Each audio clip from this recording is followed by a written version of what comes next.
अध्याय 11 लड़ाई। मुझे जीत का पूरा भरोसा है मास्टर ली। क्या आप मैच के बाद मुझे सचमुच चाकू फेंकने की कला सिखाएंगे? शी म्यू ने झट से सिर हिलाते हुए पूछा। मैंने 20 साल की साधना के बाद चाकू फेंकने की कला हासिल कर ली है। मुझे शक है कि बड़े परिवारों में प्रचलित किसी भी दुर्लभ कौशल से ये कला पराजित हो पाएगी।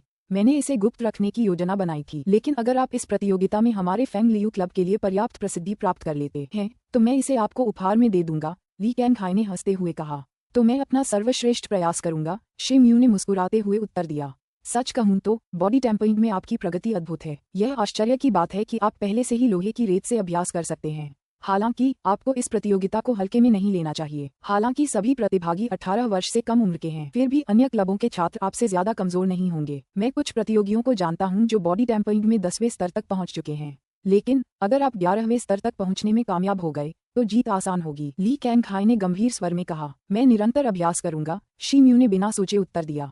तुम्हें मुझसे कहने की जरूरत नहीं है, मैं तुम्हें सफलतापूर्वक लेवल में प्रवेश भी करा दूंगा, और वो भी कम समय में। ली कैंगहाई की आंखें आशा से चमक रही थीं जब वह शी म्यू को आंगन के पीछे एक विशाल कमरे में ले गया। अंदर पहुंचते ही उसने सीधे दरवाजा बंद कर लिया। शी म्यू ने अपनी कमीज उतार दी और भारी रेत का एक गोला जमीन पर गिरा, जिससे फर्श कांपने लगा। शी म्यू ने बेल्ट कभी नहीं उतारी, सिवाय नहाने या सोने के। उसने इसे तब भी पहना था जब पुराने मंदिर में उसका सामना ज़ॉम्बी से हुआ था। अगर ज़ॉम्बी के प्रकट होने पर उसके पास रेत की भारी बेल्ट खोलने का समय होता तो वह और भी जल्दी कर सकता था। बेल्ट तुम्हारे लिए काफी भारी नहीं है, कल से 10 किलो वजन बढ़ा देना, ली कैंगहाई ने कहा। फिर उसने पास की शेल्फ से एक मोटी छड़ी निकाली, जिसके दोनों सिरों पर जानवरों की खाल की मोटी परत चढ़ी हुई थी। शी म्यू ने आज्ञाकारी भाव से सिर हिलाया और जमीन पर जोर से पैर पटकने लगा। उसने अपने शरीर को नीचे झुकाया और गहरी सांस ली। फिर उसने अपनी मुठियां भींच लीं और सांस रोक ली। ली कैंगहाई ने अपनी स्थिर भुजाएं उठाईं और फिर शी म्यू के शरीर के हर एक्यूपंक्चर बिंदु पर जोर जोर से प्रहार करने लगे। काफी देर बाद शी म्यू अपने कपड़े पहने हुए कमरे से बाहर निकले। उनके सामान्य रूप से फुर्तीले पैर थोड़े लड़खड़ा रहे थे और उनका चेहरा दर्द से कुछ विकृत हो गया था। इस बीच ली कैंगहाई, जो कमरे में पसीने से तरबतर था, मन ही मन कड़वी मुस्कान देने लगा। इस छोटे से बच्चे का शरीर तो किसी राक्षस जैसा ही होगा, वरना वो मुझ जैसे मध्यम दर्जे के योद्धा को कैसे थका सकता था।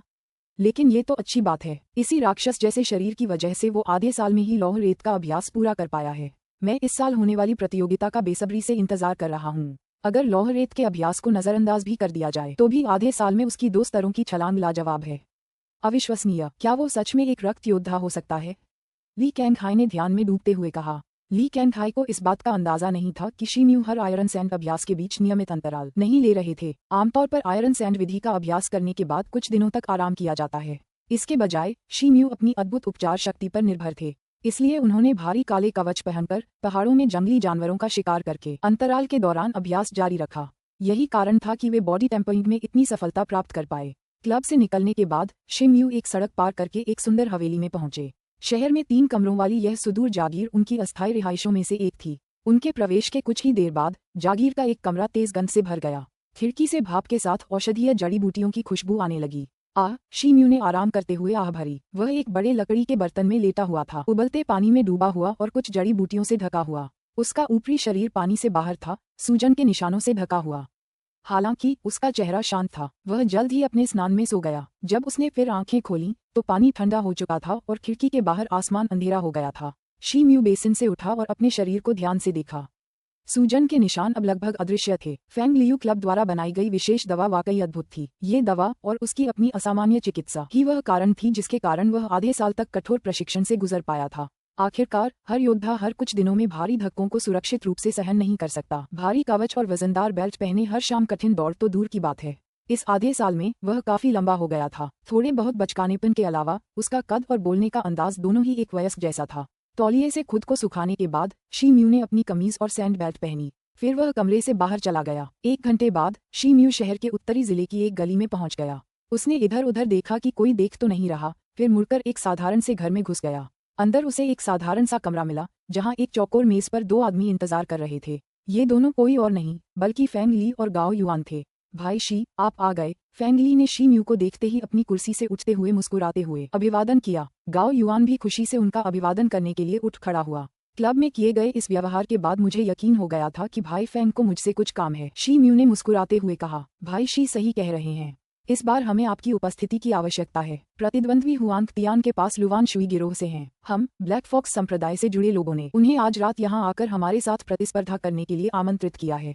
इस प्रतियोगिता के परिणाम से ये तय होगा कि उत्तर राजा मंदिर के पास की 5 गलियों पर कौन राज करेगा। मैंने सुना है कि उन्होंने कुछ विशेषज्ञों की मदद ली है, इसलिए कृपया सावधान रहें। भाई शी, फेंग ली ने स्थिति स्पष्ट की। विशेषज्ञ, क्या आपका मतलब मार्शल डिसिपल्स से है? शी म्यू ने आश्चर्य से आंखें चमकाते हुए कहा। चिंता मत करो, ब्लैक फॉक्स और लुवान शुई जैसे छोटे संप्रदाय एक उच्च स्तरीय मार्शल शिष्य का खर्च नहीं उठा सकते। मैंने जिन विशेषज्ञों का जिक्र किया है वे क्लबों के कुछ मध्यम स्तरीय विशेषज्ञों से बेहतर नहीं हो सकते। पिछली बार भाई शी ने जब से हमारी मदद की थी तब से लुवान शुई संप्रदाय हताश है। जब से भाई शी ने हमारी मदद शुरू की है तब से हमारा ब्लैक फॉक्स संप्रदाय बहुत मजबूत हो गया है। गाओ युआन ने होठों पर मुस्कान लाते हुए कहा। ये सच है, हालांकि यह कोई निश्चित नियम नहीं है। हमारे जैसे छोटे संप्रदायों को उच्च स्तर के मार्शल शिष्यों का ध्यान आकर्षित करने में परेशानी होती है। इसलिए भले ही लुवान शुई के लोग उच्च स्तर के किसी मार्शल शिष्य को जानते हों, वे उसकी कीमत वहन नहीं कर सकते, क्योंकि इससे उनके पास पैसे नहीं बचेंगे। फेंग ली ने आश्वस्त होकर मुस्कुराते हुए कहा, मैं तब तक मदद कर सकता हूँ जब तक इसमें कोई शीर्ष स्तरीय मार्शल शिष्य शामिल न हो। हमेशा की तरह इसमें 300 चांदी के नोट लगेंगे और किसी को पता नहीं चलना चाहिए कि मैं इसमें भाग ले रहा हूँ, शी म्यू ने कहा। लड़कों ने उसे आश्वस्त किया था, इसलिए उसने पूरे विश्वास के साथ यह सौदा पूरा किया। अच्छा, तो बात बन गई। हमने आपकी मांगी हुई चीज तैयार कर ली है और हम बस थोड़ी देर में निकल सकते हैं, फेंग ली ने कहा। उसने अपनी कमीज से एक छोटा सा पैकेट निकाला और शी म्यू की तरफ बढ़ा दिया। शी म्यू पीछे वाले कमरे में गया जहां एक छोटी सी मेज थी। उसने पैकेट मेज पर रखा और उसे खोला। अंदर उसे एक जोड़ी काले दस्ताने, एक काला गाउन और एक चांदी का मुखौटा मिला। उसने जल्दी और कुशलता से उन्हें पहन लिया। जब वह कमरे से बाहर आया तो फेंग ली और गाओ युआन एक पल के लिए चुप हो गए। हर बार जब मैं भाई शी को इस सूट में देखता हूँ तो मुझे लगभग ऐसा लगता है जैसे दूसरा भाई अभी भी हमारे साथ है, गाओ युआन ने कहा। शी म्यू को सूट में देखकर उसके चेहरे का भाव कुछ अस्पष्ट सा हो गया था।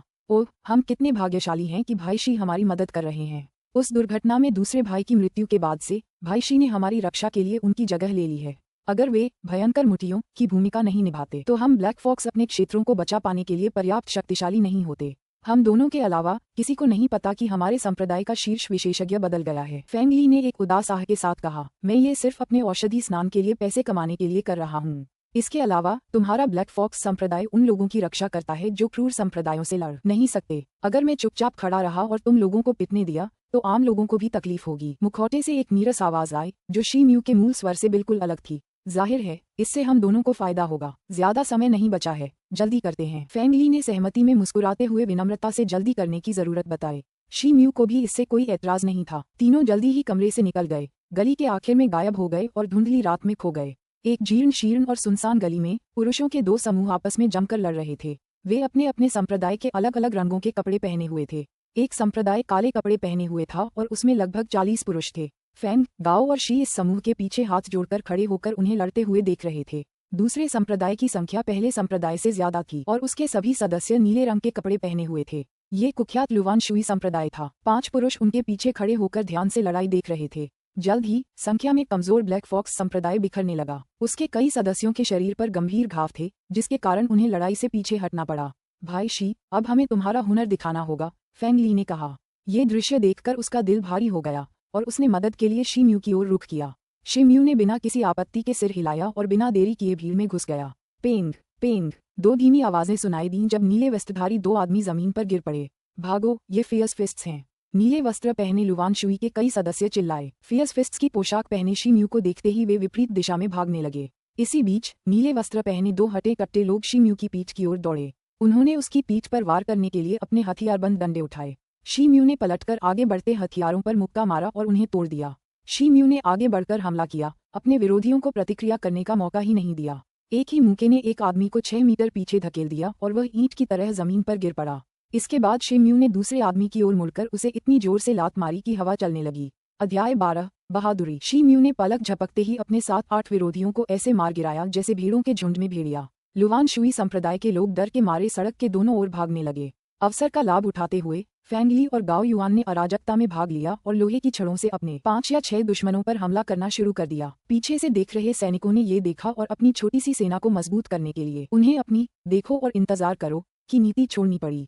एक अधेड़ उम्र के व्यक्ति के नेतृत्व में 3 लुवान शुई गुंडे शी म्यू की ओर दौड़े, जो भयंकर मुट्ठी का वेश धारण किए हुए था। अधेड़ उम्र के व्यक्ति ने शी म्यू को जोर से पुकारा। इसी बीच 2 और आदमी गाओ युआन और फेंग ली के रास्ते में रोड़ा बनकर खड़े हो गए। फेंग ली और गाओ युआन के हाथों में 4 लोहे की छड़ों से लगातार धक्कों की आवाज आ रही थी। लोहे की छड़ें एक जैसी गति से हिल रही थीं, क्योंकि दोनों एक ही मार्शल आर्ट तकनीक का इस्तेमाल कर रहे थे।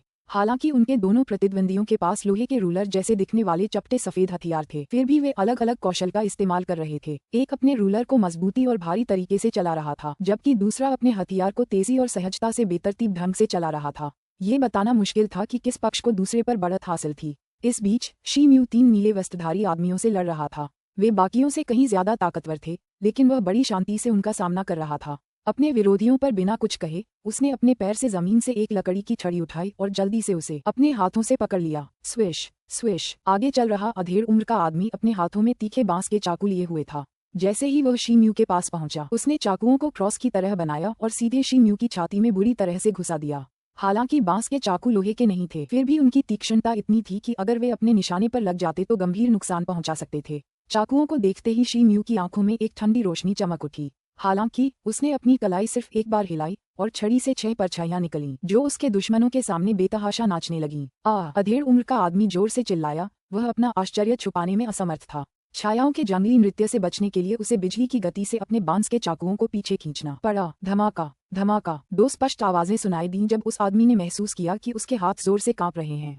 बांस के चाकुओं का जोड़ा टुकड़ों में बिखर गया और साथ ही एक तेज दर्द उसकी छाती तक पहुंच गया। मजबूरन उसे एक कदम पीछे हटना पड़ा। इस प्रक्रिया में उसका पैर लगभग फिसल गया और उसे जमीन पर गिरने से बचने के लिए कड़ी मशक्कत करनी पड़ी। ये दृश्य देखते ही बाकी 2 आदमियों ने तुरंत अपने भाले शी म्यू के सामने हवा में उछाल दिए। एक और प्रतिद्वंद्वी ने अपनी कलाई हिलाई और एक रेंगता हुआ कोड़ा निकाला जो किसी खूंखार अजगर जैसा लग रहा था। हमलों का सामना करते हुए शी म्यू ने धीमी आवाज में चीख मारी और फिर अचानक अपनी बाहें लहराईं।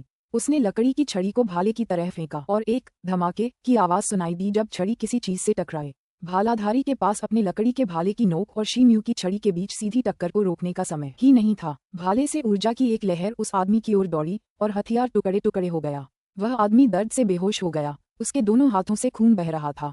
ठीक उसी समय शी म्यू ने अपना दूसरा हाथ बढ़ाया। उसने दस्ताने पहने हाथ से आते हुए कोड़े को तुरंत पकड़ लिया। ये सब इतनी तेजी से हुआ कि लड़ाई देख रहे बाकी लोगों को उसकी सारी हरकतें धुंधली सी लगीं। चाबुक वाला आदमी यह नजारा देखकर पीला पड़ गया। घबराहट में उसने एक कदम पीछे हटने की कोशिश में चाबुक से जोर जोर से वार किए। शी म्यू ने उसकी कोशिश पर खर्राटे लिए और चाबुक की नोक धीरे से खींच ली। खींचने से वह आदमी बेकाबू होकर कांप उठा और नशे में धुत की तरह लड़खड़ाता हुआ आगे की ओर चला गया। नहीं, वह चिल्लाया। हालांकि उसके भागने के लिए बहुत देर हो चुकी थी। शी म्यू पलक झपकते ही पूरी दूरी तय करके उसके पास पहुंच चुका था। अगले ही पल शी म्यू ने उसके पेट में जोर से वार किया। इससे पहले कि वह कुछ समझ पाता, एक जबरदस्त जोर से उसकी सांसें उखड़ गईं। वह जमीन पर घुटनों के बल पड़ा रह गया, लगभग बेहोश। शी म्यू ने उसे जाने नहीं दिया। एक और तेज हरकत में उसका शरीर किसी अजगर की तरह हवा में उड़ गया। उसने जोरदार लात मारी और अपने पैर से दुश्मन को छलनी कर दिया, जिससे दुश्मन सिहर उठा। उसे अच्छी तरह पता था कि उसके दुश्मन की ताकत को देखते हुए लात का असर उसकी जान भी ले सकता है। हालांकि पिछले हमले के बाद वह पहले ही निहत्था हो चुका था। रुको, हम अपनी हार स्वीकार करते हैं। इस समय एक भयभीत आवाज ने शी म्यू से विनती की। शी म्यू ने उसकी विनती सुनी और अपना वार रोक दिया और अपनी लात उस आदमी के सिर के ठीक ऊपर से गुजरी। एक तेज हवा उस आदमी के ठीक ऊपर से गुजरी, जिससे वह डर के मारे स्तब्ध रह गया। जमीन पर उतरते ही शी म्यू ने उस गिड़गिड़ाते आदमी की तरफ देखा। अपने मुखौटे के छेदों से उसने देखा कि आवाज उस अधेड़ उम्र के आदमी की थी, जो लुवान शुई गिरोह का सरदार था। अधेड़ उम्र के आदमी ने राहत की सांस ली जब उसने भालाधारी की सुरक्षा की पुष्टि की। फिर उसने हाथ जोड़कर उसे सांत्वना देने का इशारा किया और शी म्यू की तरफ कड़वी मुस्कान दी। तुम सच में भयंकर मुके हो। तुम फैंग सिटी के सबसे बेहतरीन मार्शल शिष्यों में से एक होगे, तो फिर हमारे गिरोह को अकेला क्यों नहीं छोड़ देते? हम सिर्फ रोटी के लिए लड़ रहे हैं, किसी गंभीर बात के लिए नहीं, अधेड़ उम्र के आदमी ने कहा। शी म्यू बिना एक इंच भी हिले, आंखें ठंडी और होंठ सख्त, वहीं खड़ा रहा। तभी फैंग ली पास आया और बोला, ये बकवास बंद करो। आज की प्रतियोगिता के तुरंत बाद तुम्हें 5 गलियों से हट जाना होगा। ठीक है, हम यहाँ से हट जाएंगे क्योंकि हम फियर्स फिस्ट्स का मुकाबला नहीं कर सकते। चलो चलें। नेता ने दृढ़ता से उत्तर दिया और निर्णय लेकर अपने आदमियों को ले गया।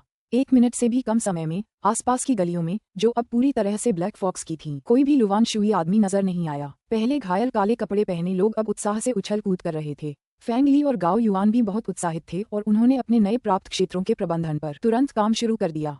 शी म्यू द्वारा अभिनीत फियर्स फिस्ट्स ने इस अवसर का लाभ उठाकर अपनी रहस्यमय प्रतिष्ठा को बरकरार रखते हुए सबकी नजरों से ओझल हो गया। कई दिनों बाद शी म्यू अपने नए काले कवच के साथ, जो पिछले कवच से 5 किलो भारी था, अपनी उपनगरीय जागीर में लौटा।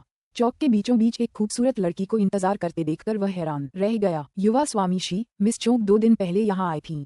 चूंकि मेरे पास युवा स्वामी शी से संपर्क करने का कोई तरीका नहीं था, इसलिए मुझे उनसे कुछ रातें यहीं रुकने के लिए कहना पड़ा, जागीर के प्रबंधक झांगसू ने कहा।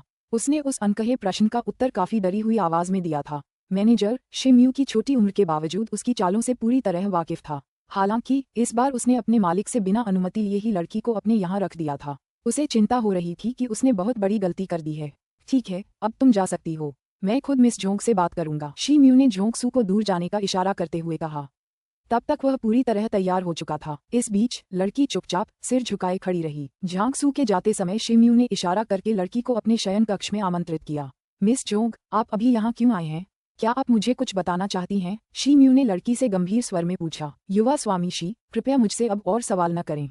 क्या आपको यहाँ अतिरिक्त मदद की जरूरत है? अगर आपको इससे कोई आपत्ति नहीं है तो क्या आप मुझे यहाँ नौकरानी के रूप में काम करने देंगे?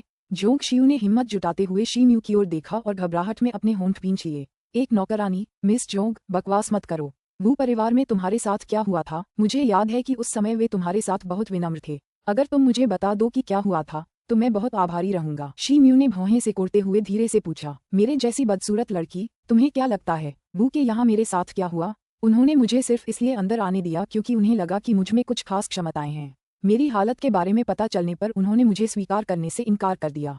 अब मेरे पास पैसे नहीं हैं, इसलिए मेरे पास जल्द से जल्द उन्हें छोड़ने के अलावा कोई विकल्प नहीं था। क्या मुझे जाने के लिए कहे जाने का इंतजार करना चाहिए था? यकीन मानो, फैंग सिटी में मेरे पास यहाँ के अलावा और कोई जगह नहीं थी, वरना मैं वापस लौटने की हिम्मत ही नहीं कर पाती। जोंगशियू की आंखों में आंसू भर आए। उसकी आवाज सिसकियों से रूंध गई। क्या कोई और लड़की उसके जैसी हो सकती है जो अपने पिता की मृत्यु और अपने मंगेतर के अस्वीकार के बावजूद शांत रह सके? मैं समझ गया, लगता है तुम्हारे पिताजी सही थे।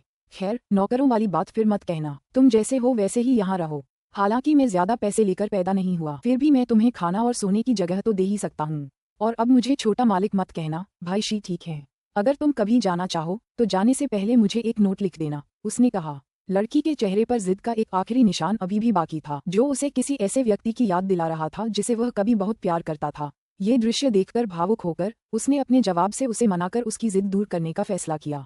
बहुत बहुत शुक्रिया, भाई शी, लड़की ने आश्चर्य और खुशी से भरकर कहा। अपना आभार प्रकट करने के लिए उसने लड़के की तरफ इशारा करते हुए अपनी पोशाक धीरे से खींची। इसके बाद शिम्यू ने झांगसू को दोबारा बुलाया और जोंगशियू के लिए एक अलग साफ कमरे की व्यवस्था करने को कहा। इस बीच फैंग शहर के वू मनों में कुछ लोग जोंगशियू के खिलाफ कुछ साजिश रच रहे थे। वह पीला बूढ़ा आदमी जो गेट पर शिम्यू से मिला था उनमें से एक था। दूसरे भाई, क्या तुम्हें यकीन है कि जोंग मिंग ने अपनी बेटी को राज नहीं बताया? अगर कुछ गड़बड़ हुई तो इस बार हमें बहुत बड़ा नुकसान होगा, एक बूढ़े आदमी ने कहा, जो लगभग 50 साल का लग रहा था। उसके चेहरे मोहरे उस गोरे बूढ़े आदमी जैसे ही थे, लेकिन उसका व्यवहार ज्यादा रौबदार था। वह घर का वर्तमान स्वामी, परिवार का मुखिया और 3 वू भाइयों में सबसे बड़ा था। इसके अलावा वह अपने परिवार का एकमात्र होतियान योद्धा भी था। बड़े भाई, अगर आपको मेरी बात पर यकीन नहीं है तो आपको उस औजार पर यकीन करना चाहिए। उसने लड़की पर कोई असर नहीं किया, जिससे साबित होता है कि उसमें अभी तक खून नहीं जगा है। ऐसे में एक कंगाल लड़की का हमारे वू परिवार में विवाह करने का कोई मतलब नहीं है। हालांकि झोंक परिवार ने ही हमें वह औजार भेजा था, लेकिन अगर हमने उनकी बार बार मदद न की होती तो वे 100 बार मर चुके होते। तो अगर हम सगाई तोड़ भी दें तो क्या फर्क पड़ता है? गोरे आदमी वू फेंग ने नापसंदगी से जवाब दिया। बिल्कुल बड़े चाचा, मैं उस बदसूरत लड़की से कभी शादी नहीं करूंगा। मुझे जिन यू जेन, जो कि जिन परिवार से है, पसंद आ रही है। उनके बगल में बैठे युवक ने अनिच्छा से उनकी बात बीच में ही काट दी। बस करो हुआ एर, यहाँ तुम अपने बड़ों को टोकने की स्थिति में नहीं हो। उस गोरे आदमी ने अपने बेटे को बड़ी सख्ती से डांटा। इससे उस बदतमीज युवक का मुंह बंद हो गया, लेकिन उसे यह बात नापसंद लग रही थी। हुआ एर, आपकी पसंद नापसंद इस फैसले को प्रभावित नहीं कर सकती। हो सकता है कि यह लड़की हमारे लिए रक्तवीर पोते पोतियां ला दे। हालांकि उसका खून अभी तक जागृत नहीं हुआ है, हालांकि इसकी संभावना बहुत कम है, फिर भी मैं उसे जाने देना अनुचित समझता हूँ। दूसरे युवा भाई वू लियांग ने सहज भाव से कहा। अगर हुआ एर को लड़की के रूप रंग से कोई समस्या है तो हमारे वू शुन को उसे ले जाने में कोई आपत्ति नहीं होगी, इसलिए उसे भगाने की कोई जरूरत नहीं है। तीसरे भाई वू तोंग ने, जो अपने बाकी भाइयों से काफी छोटा लग रहा था, मुस्कुराते हुए जवाब दिया। अध्याय 13, धधकते भाले और सूर्य एवं चंद्रमा के चाकुओं की कला। लेकिन वू शुन तो जन्म से ही सुस्त और लंगड़ी थी। हालांकि जोंगशियू बदसूरत है, पर असल में वह बहुत घमंडी है। वह उससे शादी करने को तैयार नहीं होगी, गोरे आदमी ने सिर हिलाते हुए कहा। अनिच्छुक, क्या तुम्हें लगता है कि वह हमारे घर में अपनी मनमानी कर सकती है?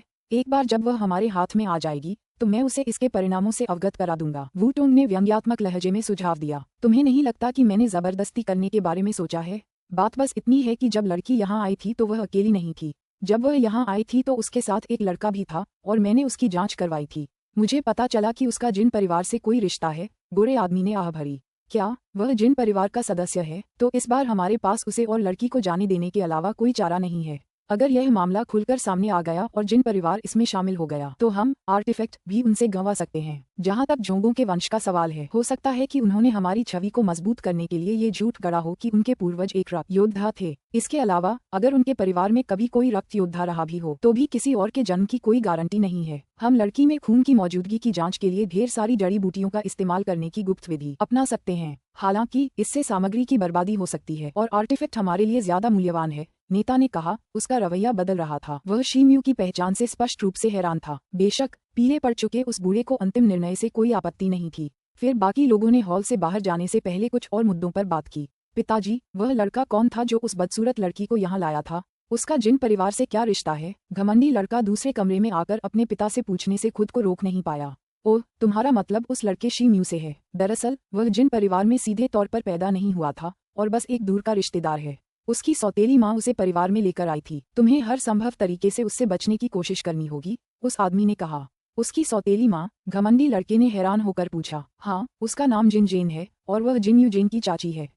वह अपने परिवार में सबसे ऊंचे पद पर है। वास्तव में वह तुम्हारे सबसे बड़े चाचा जितनी ही शक्तिशाली है। वह आमतौर पर लोगों की नजरों से दूर रहती है, लेकिन वही जिन परिवार के सभी दवा व्यवसाय को नियंत्रित करती है। परिवार में उसकी बहुत बड़ी शक्ति है। हुआ तुम शीम्यू की इतनी परवाह क्यों करती हो? उस आदमी ने पूछा। मैंने सुना है कि वो बदसूरत लड़की हमारी जागीर छोड़कर शीम्यू के पास चली गई है। मुझे उसमें जरा भी दिलचस्पी नहीं है, लेकिन ये सच है कि हमारी सगाई हो चुकी है। उसका किसी और मर्द के साथ होना मेरे लिए बहुत शर्म की बात है। पापा, मैं उस आदमी को अच्छा सबक सिखाना चाहता हूँ, घमंडी लड़के ने नाराजगी से खर्राटे लेते हुए कहा। अच्छा, मेरे प्यारे बेटे, लगता है तुम भूल गए हो कि मैंने तुम्हें पहले क्या सिखाया था। जिन यूजेन की तलाश में तुम कई जिन लड़कों से मिल पाए हो, है ना? हमारे वो परिवार के लिए शीम्यू से निपटना असुविधाजनक हो सकता है, लेकिन अगर जिन अपने मामलों को खुद संभालने का फैसला करते हैं तो बात अलग है। इस तरह इसका हमारे परिवार से कोई लेना देना नहीं रहेगा। पीले रंग के बूढ़े व्यक्ति ने स्नेहपूर्वक कहा और अपने बेटे के इरादों को समझते हुए सलाह दी। शुक्रिया पापा, मुझे पता है कि मुझे आगे क्या करना चाहिए, लड़के ने कहा। पिता के निर्देशों ने उसे बहुत उत्साहित कर दिया था। तुम दोनों आलसी बदमाश, एक छोटा सा संप्रदाय तुम्हें पल भर में हरा सकता है। सफेद कपड़े पहने एक लड़के ने दोनों युवकों का मजाक उड़ाते हुए ठंडे स्वर में कहा। वह एक बड़े अभ्यास मैदान पर खड़ा था। उसकी नजर उन दोनों आदमियों पर टिकी थी जो उससे थोड़े बड़े थे। ये दोनों युवक वही थे जिन्हें शीम्यू ने ब्लैक फॉक्स और लुवान शुई गिरोहों के बीच हुई लड़ाई में आसानी से हरा दिया था। उनमें से एक हाथ में भाला लिए खड़ा था और दूसरा कमर में कोड़ा बांधे, और दोनों ने अब नीली कमीजें पहन रखी थीं। दोनों विशेषज्ञ सदमे में थे और पसीने से तरबतर होकर लड़के की ओर मुंह करके खड़े थे। भाई वांग, कैसे? आपको लड़ाई के बारे में कैसे पता चला? भालाधारी हकलाया। क्या तुमने मुझसे ये सब छिपाने की सोची थी? अगर मैंने क्लब के बाकी लोगों से तुम्हारे कारनामों के बारे में न सुना होता तो क्लब की प्रतिष्ठा यूं ही मिटती रहती। सफेद कपड़े पहने लड़के ने गंभीर चेहरे से सवाल करते हुए कहा। हालांकि इस बार हम हार गए, लेकिन हम अपना बदला जरूर लेंगे। हमारी योजना प्रशिक्षक के मार्गदर्शन में अपने कौशल को निखारने की है। फिर हम अपने क्लब की प्रतिष्ठा बचाने के लिए फियर्स फिस्ट्स को फिर से चुनौती देंगे। चाबुक वाले ने अपनी तेज बुद्धि का इस्तेमाल करते हुए जवाब दिया। फिर उसने अपने माथे से पसीना पोंछा। तो तुम सचमुच इतनी जल्दी हार गए? मैं विवरण जानना चाहता हूँ, सफेद कपड़े पहने लड़के ने पूछा। जाहिर है उसे रहस्यमय प्रतिद्वंद्वी में दिलचस्पी थी। हाँ भाई वांग, ऐसा ही हुआ था। हम भयंकर मुक्कों से लड़ने वाले पहले लोग नहीं थे। ये लुवान शुई का नेता था जिसने। दोनों युवकों ने जल्दी से उस रात की घटनाओं का अपना वृतांत दोहराया। तो मैं बाल बाल बच गया जब लीडर यू ने हार मान ली और उनसे विनती की। अगर उन्होंने मुझे लात मारी होती तो मैं यहाँ खड़ा नहीं होता। तो क्या ये भयंकर मुक्के जिनकी तुम बात कर रहे हो सचमुच लाठी से भाला फोड़कर भाई ली को आसानी से अपनी तरफ खींच सकते हो? उसने बॉडी टेम्परिंग में 10वां स्तर पार कर लिया होगा। अगर ऐसा नहीं है तो जरूर वो बहुत ताकतवर पैदा हुआ होगा। कोई आश्चर्य नहीं कि तुम दोनों उसका मुकाबला नहीं कर सकते। सफेद कपड़े पहने लड़के ने कहानी सुनकर उन दोनों आदमियों के पास आते हुए कहा। ये बिल्कुल सच है छोटे भाई। कोई नहीं जानता कि असल में वह कैसा दिखता है। ब्लैक फॉक्स के लिए लड़ते ही वह शीर्ष स्थान पर पहुंच गया। हालांकि उसने पहले भी बहुत कुछ हासिल किया था, लेकिन पिछले 6 महीनों में उसके कौशल और भी निखर गए हैं। उसने तियान लू क्लब के प्रसिद्ध फैंग जून को भी हरा दिया है। उसने अपनी नंगी मुट्ठियों से उसकी 7 पसलियां तोड़ दी, जिससे वह बिस्तर पर पड़ा रहा। भाई ली ने जल्दी से उस आदमी की बात दोहराई। मतलब फियर्स फिस्ट्स फैंग जून को भी हराने में कामयाब हो गया। पिछले साल तो उसका दाखिला काई युआन मार्शल आर्ट स्कूल में लगभग हो ही गया था। मुझे यकीन है कि अब तक वो बॉडी टेम्परिंग में 10वें लेवल तक पहुंच गया होगा और उसने आयरन स्किन डेमन आर्ट का अभ्यास भी कर लिया होगा। मतलब इतना सब होने के बावजूद उसे इतनी बुरी तरह पीटा गया कि वो बिस्तर पर ही पड़ा रहा। अब मुझे इस रहस्यमयी लड़के में और भी ज्यादा दिलचस्पी हो गई है। सफेद कपड़े पहने लड़के का गुस्सा अब कम हो गया था। उल्टे उसने अचानक एक गहरी मुस्कान दी। तो भाई वांग, आपका मतलब है कि? दोनों युवक उसके रवैये में अचानक आए बदलाव को देखकर स्तब्ध रह गए। मुझे परवाह नहीं कि तुम ये कैसे करते हो, लेकिन मैं इस लड़के से आमने सामने मिलना चाहता हूँ। मैं उसके साथ एक अच्छी लड़ाई करना चाहता हूँ, ये देखने के लिए कि क्या वह मेरा ब्लेजिंग स्पीयर ले सकता है। सफेद कपड़े पहने लड़के ने बिना किसी हिचकिचाहट के जवाब दिया। लेकिन भालाधारी ने संदेह से कहा, जरूर, हम आपको उनसे आमने सामने मिलवाएंगे ही। भाई ली ने तुरंत वादा किया। भाई ली के संतुष्ट उत्तर देने के बाद सफेद वस्त्र वाला लड़का चला गया। क्या हम सचमुच भयंकर मुंह के कहेंगे? भालाधारी ने उत्सुकता से अपने साथी से पूछा। क्या तुम भाई वांग को अच्छी तरह नहीं जानते? अगर हमने उनसे वो वादा न किया होता जो वो चाहते थे, तो वो हमें जरूर हरा देते। आराम से रहो, हमें बस लुवान शुई के किसी लड़के को एक संदेश देना है। फियर्स फिस्ट्स आए या न आए, ये हमारा काम नहीं है। हाँ, मैं तो बेवकूफ़ी कर रहा था। अगर फियर्स फिस्ट्स मना कर देता है तो भाई वांग जरूर उसके पास जाएगा, तब हमारी हार का बदला लिया जाएगा। भालाधारी ने भाई ली के इरादे अचानक समझकर कहा। यह सही है, हालांकि यह एक निपुण स्तर की कला है, फिर भी धधकते भाले की कला उन कुछ कलाओं में से एक है जिनमें एक मार्शल शिष्य महारत हासिल कर सकता है। यहाँ तक कि भयंकर मुके भी इस कौशल के सामने टिक नहीं पाएंगे। इस विचार से दोनों व्यक्तियों की उम्मीदें बहुत बढ़ गईं और वे प्रसन्नचित होकर क्लब से बाहर चले गए। इस बीच वर्तमान फियर्स फिस्ट्स को आने वाली मुसीबत का बिल्कुल भी पता नहीं था। हालांकि अगर यह खबर शी म्यू तक पहुंच भी जाती तो भी उसे ज्यादा फर्क नहीं पड़ता। आखिरकार पिछले आधे साल में जब से वह भयंकर मुक्कों की भूमिका निभा रहा था, ऐसी घटनाएं एक से ज्यादा बार घट चुकी थीं। ऐसी ही एक घटना तब घटी थी जब तियानलू क्लब के फेंग जून ने एक गिरोह के उकसावे पर उसे चुनौती दी थी। शी म्यू ने अपनी पत्थर तोड़ने वाली मुठियों से फेंग जून का कवच 3 वार में तोड़ दिया था। चुनौती देने वाला लगभग 1 महीने तक बिस्तर पर पड़ा रहा था। फियर्स फिस्ट्स की भूमिका निभाने का उनका कारण बहुत सरल था। जैसे ही वे फेंग लियू क्लब में शामिल हुए, फेंग ली और गाओ युआन ने उनके कुशल पत्थर तोड़ने वाले फिस्ट को देखा, जिससे वे बेहद चकित रह गए। दोनों ने इस अवसर का लाभ उठाकर उनसे संपर्क किया और अंततः शी म्यू को हाल ही में दिवंगत हुए फियर्स फिस्ट्स की जगह लेने के लिए राजी करने में सफल रहे। पिछला फियर्स फिस्ट्स ब्लैक फॉक्स गिरोह का नंबर 1 मार्शल शिष्य था और हाल ही में एक बीमारी से उसकी मृत्यु हो गई थी। इसलिए शी म्यू नियमित रूप से ब्लैक फॉक्स गिरोह को अन्य गिरोहों की धमकियों से बचाकर अच्छी खासी कमाई करने लगा। इस पैसे से उसे अपने नियमित औषधीय स्नान के लिए जड़ी बूटियां खरीदने में मदद मिली। इस क्षण शी म्यू ने खुद को फिर से शहर में पाया। वह लुवान शुई के इलाके में एक जर्जर गली की ओर जा रहा था। गली 100 मीटर लंबी थी और खाली गली के दोनों ओर बमुश्किल कोई काम हो रहा था। इसके बावजूद शी म्यू गली में गया और एक लोहार की दुकान में दाखिल हुआ। उसने एक कांसे की खाल वाले हटे कट्टे आदमी को उत्सुकता से देखा। उस आदमी के ऊपरी शरीर पर कपड़े नहीं थे और वह आंखें फाड़े एक चित्रमय अखबार को देख रहा था। कुछ देर बाद उसने अपना चेहरा घुमाया। क्या मास्टर माँ भी इन हथियारों का एक जोड़ा नहीं बना पाए? शी म्यू ने उत्सुकता से पूछा, जैसे ही उसने उस आदमी की सिकुड़ी हुई भौहों का अध्ययन किया। ये डिजाइन इतना नाजुक है कि इसे बनाने में बहुत ऊर्जा लगती है, लेकिन ज्यादा समय और चरणबद्ध प्रक्रिया के साथ मुझे विश्वास है कि मैं इसे बना पाऊंगा। सारी समस्या इसके लिए जरूरी सामग्री में है, जो है ठंडा लोहा। ये बेहद दुर्लभ है और मेरे पास इसका एक छोटा सा टुकड़ा ही है। क्या मैं इसकी जगह कोई और सामग्री इस्तेमाल कर सकता हूँ? शी म्यू का सवाल सुनकर उस हटे कट्टे आदमी को अपने कागज से ऊपर देखना पड़ा और कुछ देर सोचने के बाद उसने लड़के को जवाब दिया, बिल्कुल नहीं। सूर्य और चंद्रमा के लिए चाकू मेरे बहुत काम आएंगे। ऐसा नहीं है कि मैं इस हथियार से सब कुछ काटने की उम्मीद कर रहा हूँ, लेकिन मुझे उम्मीद है कि यह साधारण हथियारों से नष्ट नहीं होगा। ठीक है, मैं तुम्हें 500 चांदी के नोट और दूंगा ताकि तुम दूसरे लोहारों से और ठंडा लोहा ले सको। मैं चाहता हूँ कि यह जोड़ा बिल्कुल सही और बिना किसी खामी के बने। तुम्हारे पास हथियार बनाने के लिए पूरा 1 महीना है, शी म्यू ने दृढ़ता से उत्तर दिया। अध्याय 14 वांग तियानहाओ। चिंता मत करो, तुम्हारा पैसा यहाँ सुरक्षित है। तुम 1 महीने में हथियार लेने आ सकते हो। हटे कट्टे आदमी ने बिना सोचे समझे पूरे विश्वास के साथ वादा किया। तो फिर मैं आप पर भरोसा करूंगा मास्टर माँ, शी म्यू ने होठों पर मुस्कान बिखेरते हुए जवाब दिया। उसने अपनी कमर से चांदी का एक उभरा हुआ थैला निकाला और बिना किसी हिचकिचाहट के लोहार के सामने फेंक दिया। मास्टर माँ कोई साधारण लोहार नहीं थे और फेंग ली और गाओ युआन के अलावा वे ही एकमात्र व्यक्ति थे जो फियर्स फिस्ट्स की असली पहचान जानते थे। अफवाह थी कि वे गाओ युआन के दूर के रिश्तेदार थे और लोहे के काम में कुशल थे। अफवाह थी कि वे फेंग शहर के ज्यादातर दूसरे लोहारों से ज्यादा हथियार बनाने में कुशल थे। उन्होंने फियर्स फिस्ट्स द्वारा पहना जाने वाला चांदी का मुखौटा अपने पेशेवर हाथों से बनाया था। क्योंकि उन्हें लोहार की प्रतिभा पर विश्वास था, इसलिए शी म्यू ने बिना किसी संदेह के अग्रिम भुगतान कर दिया। हालांकि इतनी अधिक फीस चुकाने के बाद उन्हें पता चला कि उनके पास पैसे खत्म हो गए हैं। शी म्यू की आय में उनके आलीशान रेस्टोरेंट युआन शियांग से मिलने वाली कमाई का एक छोटा सा हिस्सा भी शामिल था। पास के पहाड़ पर शिकार करके लाए गए जानवरों को लाने के बाद से उनके रेस्टोरेंट का कारोबार तेजी से बढ़ा था। इससे उन्हें हर महीने कम से कम 100 चांदी के नोटों की कमाई हो जाती थी। बाकी आधी कमाई उसे फियर्स फिस्ट्स की भूमिकाएं निभाकर होती थी। जहां तक उसके अधीन खेतों की बात है, शी म्यू को उनसे ज्यादा आमदनी की उम्मीद नहीं थी। ऐसा इसलिए था क्योंकि जागीर के प्रबंधन से ही लगभग सारा किराया वसूल हो जाता था। ऐसा लग रहा था कि अब उसके पास उस चीज को करने के अलावा कोई चारा नहीं था जिसकी वह कुछ समय से योजना बना रहा था। चूंकि उसने हाल ही में गेल फोर्स नाइफ कला को निखारा था, इसलिए अब वह एक ही चाल में 7 वार कर सकता था। हालांकि यह मुश्किल साबित होता, फिर भी वह अब अपनी योजना को पहले की तारीख पर टाल सकता था। एक चाल में 7 वार करना औसत मार्शल शिष्यों के लिए लगभग असंभव था, और उसने हाल ही में ये तथ्य जाना था कि किसी भी मार्शल शिष्य के लिए एक चाल में 6 वार करना भी लगभग असंभव था। पिछले 6 महीनों में उसके शरीर में रक्त उत्परिवर्तन नहीं हुआ था, जिसका प्रमाण उसकी एक चाल में सिर्फ एक और वार करने की सीमित प्रगति में था।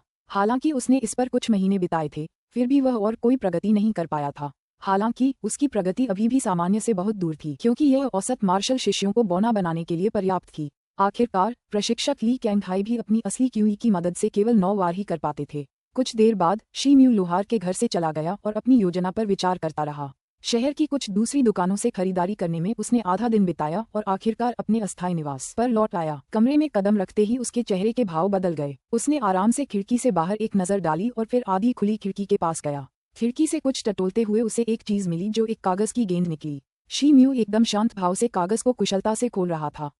फिर वह खुशी से हंसने लगा। ऐसा लगता है जैसे कोई मुझसे अपने पैसे लेने के लिए विनती कर रहा है, उसने जोर से सोचा।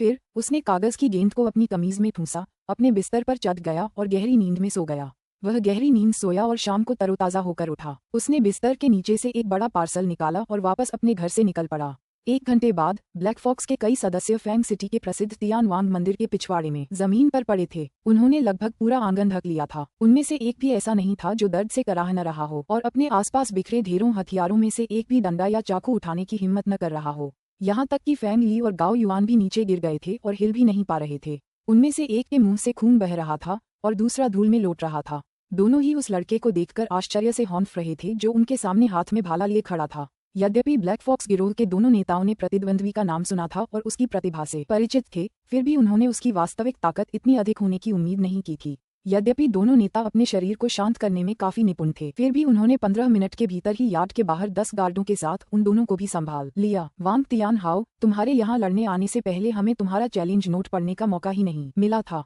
ये ठीक नहीं है। गाओ युआन विरोध करने से खुद को नहीं रोक सका, हालांकि उसका पूरा शरीर दर्द कर रहा था। लगता है तुम बहुत शिकायत करते हो। खैर, चिल्लाने में तो माहिर हो। माफ करना, आज दोपहर मेरा मूड बहुत खराब था, इसलिए मैंने सोचा कि बेहतर होगा कि मैं जल्द से जल्द तुम्हारे फियर्स फिस्ट्स से मिलूं।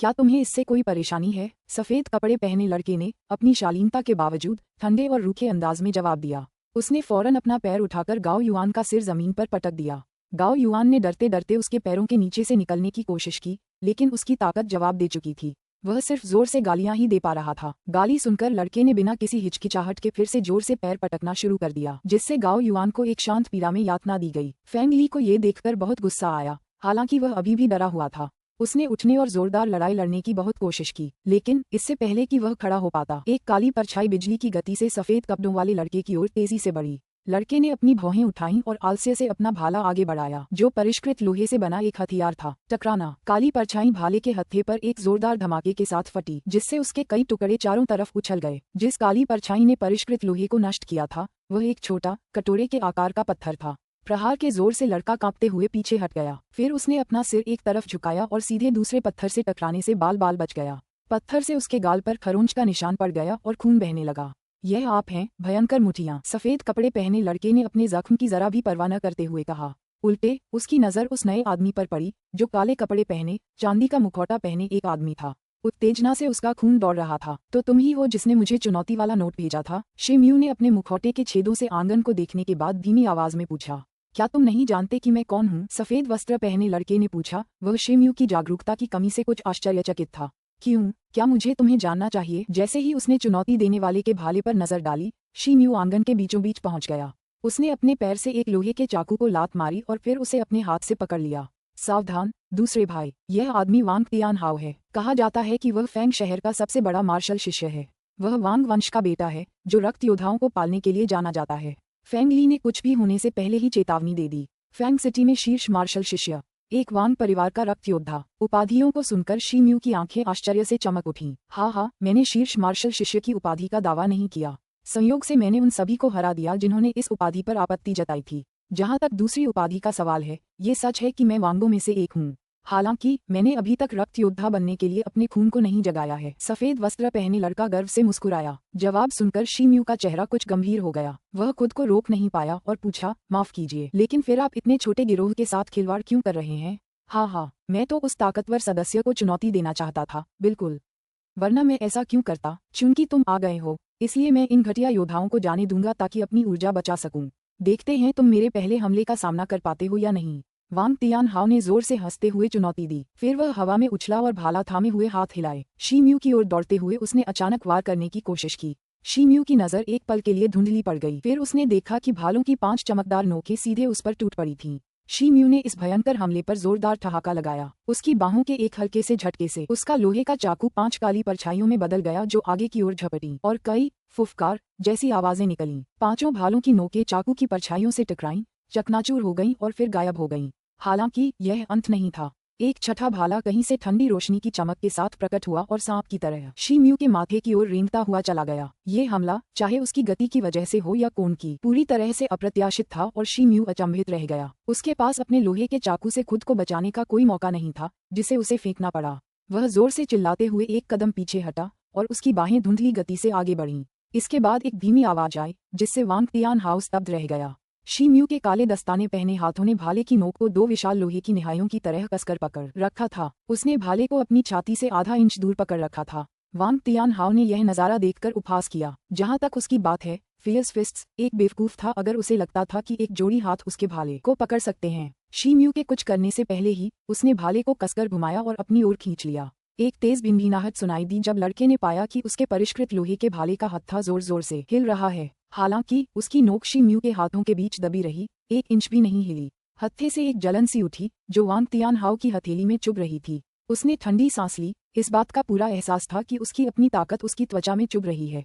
भाले के दूसरे सिरे पर शीम्यू ने अपनी उंगलियां फैलाकर एक हाथ से भाले की नोक पर अपनी पकड़ मजबूत की। उसका दूसरा हाथ मुट्ठी में भीगा हुआ था और वह भाले पर जोर जोर से और तेजी से वार कर रहा था। लोहे का भाला मुड़ने लगा। उसकी 3 मीटर से भी ज्यादा लंबी धार बीच से कटती हुई एक स्पष्ट आवाज सुनाई दी। एक और तेज धार भाले से होते हुए वांग तियानहाओ की ओर बढ़ी। उसकी कलाइयों से होती हुई उसकी बाहों तक पहुंच गई। अरे नहीं, यह आदमी अस्वाभाविक रूप से मजबूत है। यद्यपि वह भयंकर मुट्ठियों की महान शक्ति से परिचित था, फिर भी उसने कभी यह नहीं सोचा था कि वह क्रूर बल से लोहे को तोड़ सकता है। उसने जोर से गाली दी और फिर एक पैर जमीन पर जोर से पटका।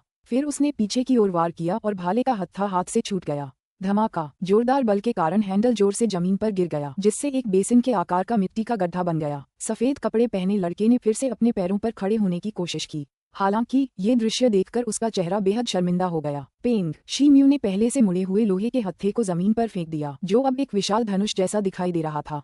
फिर वह अपने प्रतिद्वंद्वी की ओर बढ़ा। मैं हार मानता हूँ। तुम्हारी ताकत अथाह है और अब मेरे पास मेरा हथियार नहीं है।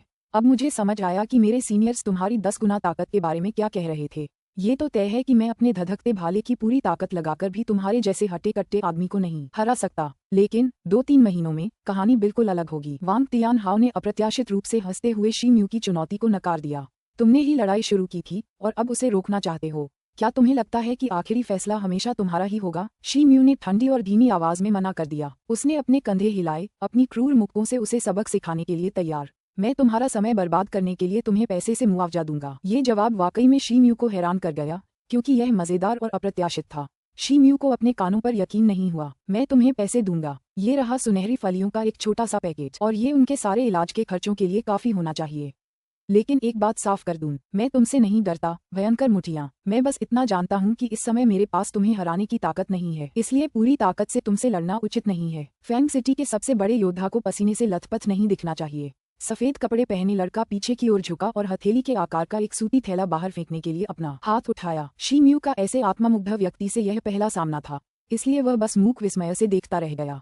तभी सफेद कपड़ों वाला लड़का पलटा और पूरी गति से भागा। बीच में पैर पटकते हुए एक जबरदस्त बल पैदा किया। इस बल के कारण वह आधा मीटर ऊंची दीवार के ऊपर से सीधे उड़ गया। दीवार के दूसरी ओर से उसकी धीमी आवाज आई, हा, भयंकर मुठियों, याद रखना कि मैं वांग तियानहाओ हूँ, जो भविष्य में तुम्हें हराने वाला है। फिर वहां सन्नाटा छा गया। अध्याय 15 जिन यूजेन। फेंग ली ने किसी तरह गाओ युआन को जमीन से ऊपर उठाया। तब तक शीम्यू ने रुई का थैला उठाकर अंदर देखने के लिए उसे खोल दिया था। थैले में रखी चीजें देखकर शीम्यू के चेहरे पर संतुष्टि के भाव साफ दिखाई दे रहे थे। दूसरे भाई, ये केवल इसलिए संभव हुआ क्योंकि आप समय पर हमारी मदद करने के लिए पहुंचे, इसलिए मेरे सभी भाइयों को वांग तियानहाओ के हाथों और अधिक कष्ट नहीं सहना पड़ा। फेंग ली ने शिमयू की ओर कड़वी मुस्कान के साथ कहा, उसका चेहरा दर्द से विकृत हो गया था। यह सही है, हम भाग्यशाली थे कि द्वितीय नेता समय पर पहुंच गए। वांग तियानहाओ, वो घमंडी कमीना, हमारे दूसरे नेता के 2 बार ही उसे दया की भीख मांगने के लिए काफी थे। हाँ, फैंग सिटी के शीर्ष मार्शल शिष्य का खिताब हमारे दूसरे नेता का होना चाहिए। अब अपने पैरों पर खड़े होकर बाकी सभी ब्लैक फॉक्स सदस्य अपनी चापलूसी करने की उत्सुकता में अपने दुखते शरीर को भूल गए।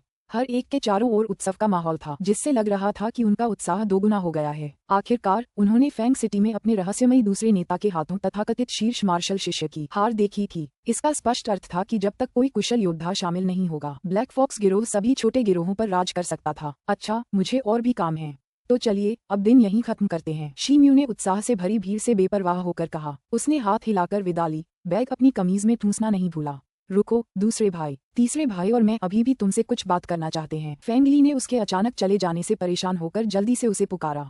क्या आपके पास और भी बातें करने को हैं? ठीक है, तो मैं थोड़ी देर और रुकता हूँ, शिमयू ने सहजता से वादा किया और अपना सिर झुकाकर कुछ सोचा। फेंग ली यह सुनकर बहुत खुश हुआ।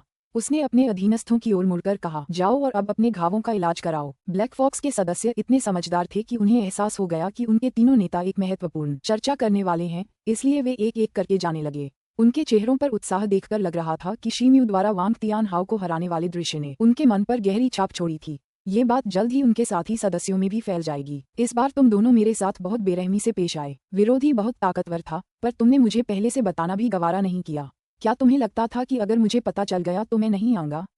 शिमयू ने गुस्से से पूछा। भाई शी, इस बार हमें माफ कर दो, हमसे जरूर गलती हुई है और हम तुम्हें इसकी भरपाई किए बिना नहीं जाने देंगे। फेंग ली ने शिमयू की बेरुखी से शर्मिंदा होकर कहा। लेकिन भाई शी, कृपया हमारी बात पर विश्वास कीजिए। इस बार आपको पूरी जानकारी देने में हमें मुश्किल हुई। हमने अंदाजा लगाया था कि जिन गिरोह के किसी घमंडी आदमी ने हमें चुनौती दी है, और हमें नहीं पता था कि वांग तियानहाओ का इसमें कोई हाथ होगा। इसके अलावा वांग तियानहाओ ने हमें अपने प्रतिद्वंद्वी की जाँच करने का भी समय नहीं दिया। हम पूरी तरह से बिना तैयारी के पकड़े गए। गाओ युआन ने जल्दी से एक ठोस तर्क देते हुए कहा। अगर ऐसा था तो यह माफ करने लायक है, वरना मैं तुम्हारे ब्लैक फॉक्स गैंग के साथ काम करना बंद कर देता। खैर, तुम दोनों मुझे क्या बताना चाहते थे? शिमयू ने स्पष्टीकरण सुनते ही सिर हिलाया। दोनों पक्षों के बीच तनाव थोड़ा कम होता दिखाई दिया। आपकी समझदारी के लिए शुक्रिया। भाई शी, क्या कोई संभावना है कि हम आपको अपना असली नेता बना सकें? फेंग ली ने पहले तो राहत की सांस ली, फिर गंभीर चेहरे के साथ कहा। ये प्रश्न शिमयू के लिए कोई आश्चर्य की बात नहीं थी। उन्होंने हल्के से पूछा, तो आप चाहते हैं कि मैं वास्तविक फियर्स फिस्ट्स ब्लैक फॉक्स के दूसरे नेता का पद ग्रहण करूं? दूसरा नहीं, बल्कि पहला, असली बॉस। मुझे इशारा करो और मैं सभी लड़कों को इकट्ठा करके तुम्हें ऊपर वाली सीट सौंप दूंगा। फेंग ली ने सहजता से शिमयू को जवाब दिया। बड़े भाई फेंग, हमने ऐसा नहीं तय किया था। गाओ युआन इस तरह के जल्दबाजी भरे वादे से हैरान रह गया। तीसरे भाई, क्या तुम्हें समझ नहीं आ रहा कि ब्लैक फॉक्स गिरोह हम दोनों के बिना भी जिंदा रह सकता है? लेकिन भाई शी की मदद के बिना फैंग सिटी के दूसरे गिरोह इसे 1 महीने के अंदर ही हरा देंगे। ब्लैक फॉक्स गिरोह का इलाका अपने मूल आकार से 4 गुना बढ़ गया है। क्या तुम्हें अब भी लगता है कि हम इतने बड़े गिरोह को संभाल पाएंगे? फेंग ली ने बनावटी मुस्कान के साथ सच कहा, जिससे गाओ युआन अवाक रह गया। वह बस अपने मन में ही विरोध कर पा रहा था। मैं सिर्फ एक बार माफी मांगूंगा। मेरा किसी गिरोह में शामिल होने का कोई इरादा नहीं है और मैं आपको सिर्फ सीमित सहयोग का वादा कर सकता हूँ। भाई फेंग, आप मेरी महत्वाकांक्षा से अच्छी तरह वाकिफ हैं। मैंने खुद को मार्शल आर्ट के मार्ग पर समर्पित कर दिया है और बाकी चीजें मेरे समय की बर्बादी ही होंगी। शिमयू ने चुपचाप प्रस्ताव पर विचार करने के बाद मना कर दिया। भाई शी, क्या तुम्हें यकीन है कि इस प्रस्ताव पर सोचने के लिए तुम्हें और समय नहीं चाहिए? मुझे तुम्हारी महान महत्वाकांक्षा का अंदाजा है, लेकिन मार्शल आर्टिस्ट बनने की राह में तुम्हें जो मुश्किलें आएंगी वे तुम्हारी कल्पना से भी परे होंगी। लेकिन बस एक इशारे से ही तुम्हारी सेवा में सैकड़ों लोग अभी हाजिर हो सकते हैं। क्या तुम्हें नहीं लगता कि यह एक अच्छा सौदा है? फेंग ली ने आकर्षक लहजे में कहा। हालांकि वह निराश था, फिर भी उसने दूसरी बार अपनी किस्मत आजमाई। मुझे इससे कोई मोह नहीं होगा, इसलिए तुम्हें यह विचार छोड़ देना चाहिए। और जैसे ही मैं क्यूई सेंसिंग हासिल कर लूंगा, हमारे बीच का सहयोग भी खत्म हो जाएगा। शिमयू ने दृढ़ता से सिर हिलाया और चला गया। फेंग ली अपना मुंह खोलना चाहता था, लेकिन एक शब्द भी नहीं बोला। गाओ युआन भी चुप था। शिमयू तुरंत घर नहीं लौटा। इसके बजाय उसने फियर्स फिस्ट्स की पोशाक उतारी, उसे पैक किया और Liu Feng martial arts club चला गया। वह क्लब से तब तक नहीं निकला जब तक कि उसके शरीर के हर हिस्से पर एक्यूपंक्चर बिंदुओं पर लोहे की छड़ों से प्रहार करने का विनाशकारी अभ्यास एक और दौर से नहीं गुजर गया। फिर वह विकृत चेहरे और चोटिल शरीर के साथ असहनीय दर्द सहते हुए अपने शहर स्थित घर के लिए रवाना हो गया। जैसे जैसे वह लंगड़ाता हुआ आगे बढ़ रहा था, उसे इस बात का पता ही नहीं चला कि 2 युवा लड़कियां एक शानदार रेस्तरां की तीसरी मंजिल से उसकी ओर इशारा कर रही थीं। यू हुआन, क्या ये तुम्हारा बड़ा सौतेला भाई है? ये तो एक बेचारा अपाहिज सा लग रहा है। क्या किसी क्लब में कुछ दबंग लड़कों ने इसे धमकाया होगा? पीले ब्लाउज में एक आकर्षक लड़की ने देखा। उसके सामने उसी उम्र की एक आकर्षक कपड़े पहने लड़की बैठी थी। सौतेला भाई, वह मेरे पिता का सगा बेटा है, तो वह मेरा सगा भाई हुआ। आकर्षक कपड़ों वाली लड़की ने गंभीर भाव से उत्तर दिया, जो स्पष्ट रूप से अपने साथी की बातों से चिढ़ी हुई थी। उसने शी म्यू की गुजरती हुई आकृति से अपनी नजरें हटा लीं। वह शी म्यू की छोटी बहन शी यू हुआन थी, और हालांकि वह उससे केवल एक बार ही मिला था, फिर भी वह अब उसे निंदा से बचाने के लिए पूरी तत्परता से खड़ी थी। ये सच है, लेकिन सातवीं चाची और तुम्हारे अलावा हमारे परिवार में उसे कोई स्वीकार नहीं करता। उसके फटे पुराने कपड़ों को देखकर तो लगता ही नहीं कि उसमें योद्धा बनने के गुण हैं, है ना? अफसोस की बात है कि हम उसे अपनी इकलौती क्यूलिंग गोली दे रहे हैं। पीली पोशाक वाली लड़की ने घमंड से जवाब दिया। मुझे पता है कि यहाँ कोई चाल चल रही है, वरना तुम मुझे यहाँ रात के खाने पर क्यों बुला रही हो?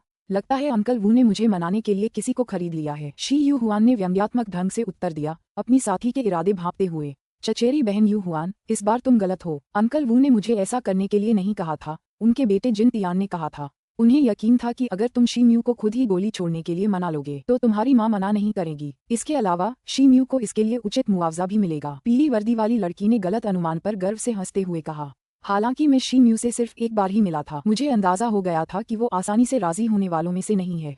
और तो और, मेरी माँ को उसकी माँ का बहुत बुरा लगता है। वो बिना कोई कार्रवाई किए जिन परिवार को उसे परेशान नहीं करने देगी। जाओ और जिन तियान से कहो कि वो अपनी साजिशें छोड़ दे। शी यू हुआन ने बेबाकी से जवाब दिया, ठीक है, ठीक है। मैं तो बस वही कर रही हूँ जिसके लिए मुझे पैसे मिले हैं। मैं तुम्हारी बातें जिन तियान तक पहुँचा दूंगी, पीले ब्लाउज वाली लड़की ने जवाब दिया। उसने बात टाल दी और फिर कभी इस बारे में बात नहीं की, जिससे वह अप्रत्याशित रूप से आसानी से बात करने में कामयाब रही।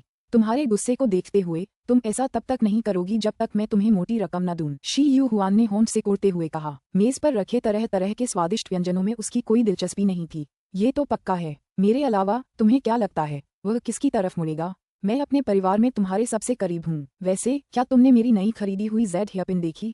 तुम्हें इसके बारे में क्या लगता है? जिन यूजेन ने उत्साह से बात बदलते हुए कहा। उसे इस असफल अनुनय विनय की कोई परवाह नहीं थी और वह अपनी आस्तीन से निकाले गए एक बेहद खूबसूरत जेड हेयरपिन के बारे में बात करने में खुश थी। She you Hwan Z hairpin को देखकर आश्चर्यचकित हो गया। ये तो बड़ी अजीब बात है।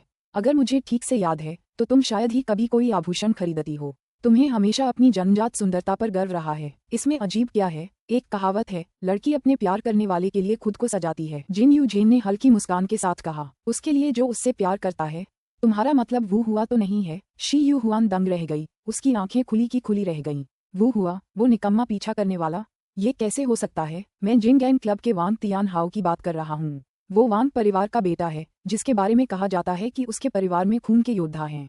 जिन यूजेन ने बिना सोचे जवाब दिया। वांग तियान हाओ, जो अपनी धधकती भाले की निपुण कला के लिए जाने जाते हैं, जो बॉडी टेम्परिंग में 10वें स्तर पर हैं और जिन्हें फैंग शहर का शीर्ष मार्शल शिष्य कहा जाता है, क्या वह हमारे जिन परिवार से मिलने आ रहे हैं? शी यू हुआन ने कहा। नाम सुनते ही उनकी आंखें आशा से चमक उठीं। ध्यान रखना, she you Hwan. Wang Tian हाओ मेरा लक्ष्य है। तुम मेरे साथ प्रतिस्पर्धा करने के बारे में मत सोचना। जिन यूजेन अपनी साथी का उत्साह और आत्मविश्वास की कमी देखकर कुछ हद तक निराश हो गईं। बकवास। मैं बस अपनी आंखों से देखना चाहती हूँ कि क्या महान ब्लेजिंग स्पीयर अपनी प्रतिष्ठा के लायक है। वह अपनी उपाधि केवल इसलिए बचा पा रहा है क्योंकि बड़े कुलों के हम जैसे विशेषज्ञ उससे लड़ाई नहीं करते, वरना वह इतनी आसानी से शीर्ष मार्शल शिष्य की उपाधि कैसे प्राप्त कर सकता था? शी यू हुआन ने अपनी साथी को नापसंदगी से देखा। तुम तो बिल्कुल लड़कों जैसी हो। खैर, तुम कुछ भी कह सकती हो, लेकिन मुझे पता है कि वांग तियान हाओ बहुत प्रतिभाशाली है। और हाँ, उसमें वांग परिवार का खून है। इस बार हमारे दादाजी ने उसे खुद हमारी जागीर में बुलाया है, तो जरूर उसके मन में शादी का ख्याल होगा। जब वह आए तो कृपया मुझसे प्रतिस्पर्धा न करें। वैसे क्या तुम्हें पूरा यकीन है कि तुम इस मामले में अपने भाई का पक्ष लेना चाहती हो, चाहे कुछ भी हो जाए? मुझे डर है कि जिन तियान इतनी आसानी से गोली नहीं छोड़ेगा। जिन यूजेन ने गहरी मुस्कान के साथ कहा। आने वाली शादी के बारे में बात करते हुए उसका चेहरा खुशी से खिल उठा। जाओ और जिन तियान को ये बताओ, भले ही शी म्यू के पास कोई हुनर न हो, फिर भी वह मेरा खून का भाई है।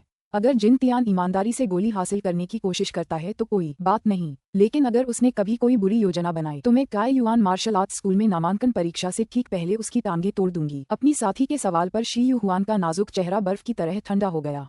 जिन यूजेन ने अपने होंठ भींच लिए जब उसने शी यू हुआन का कठोर चेहरा देखा, जो अपने भाई के सम्मान की रक्षा करना जारी रखे हुए थी। शी म्यू को इस बात का बिल्कुल अंदाजा नहीं था कि उसने अपनी सगी बहन की आंखों में धूल झोंक दी है। घर लौटते ही उसने तुरंत अपने औषधि स्नान के उबलते पानी में खुद को डुबो लिया। अपना चेहरा गर्म तौलिए से ढककर और बेसिन के किनारे पर टेक लगाकर शी म्यू ने आंखें बंद कर लीं।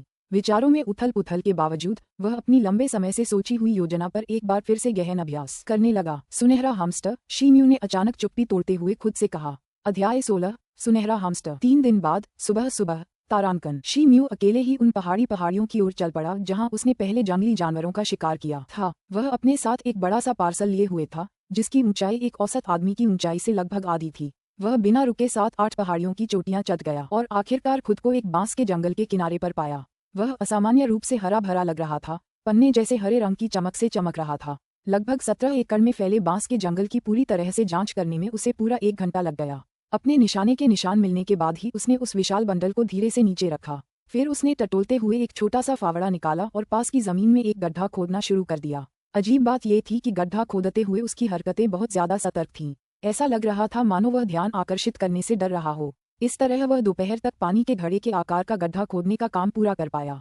गड्ढा कई मीटर गहरा था। फिर शीम्यू ने पार्सल से कुछ बोतलें और जार निकाले और एक अनजान पाउडर और कुछ तरल पदार्थ गड्ढे में डाल दिए।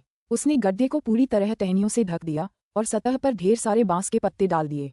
उसने गड्ढे पर थोड़ी मिट्टी छिड़क दी और आखिरकार अपनी तैयारी पूरी कर ली, एक नाजुक जाल बिछाकर।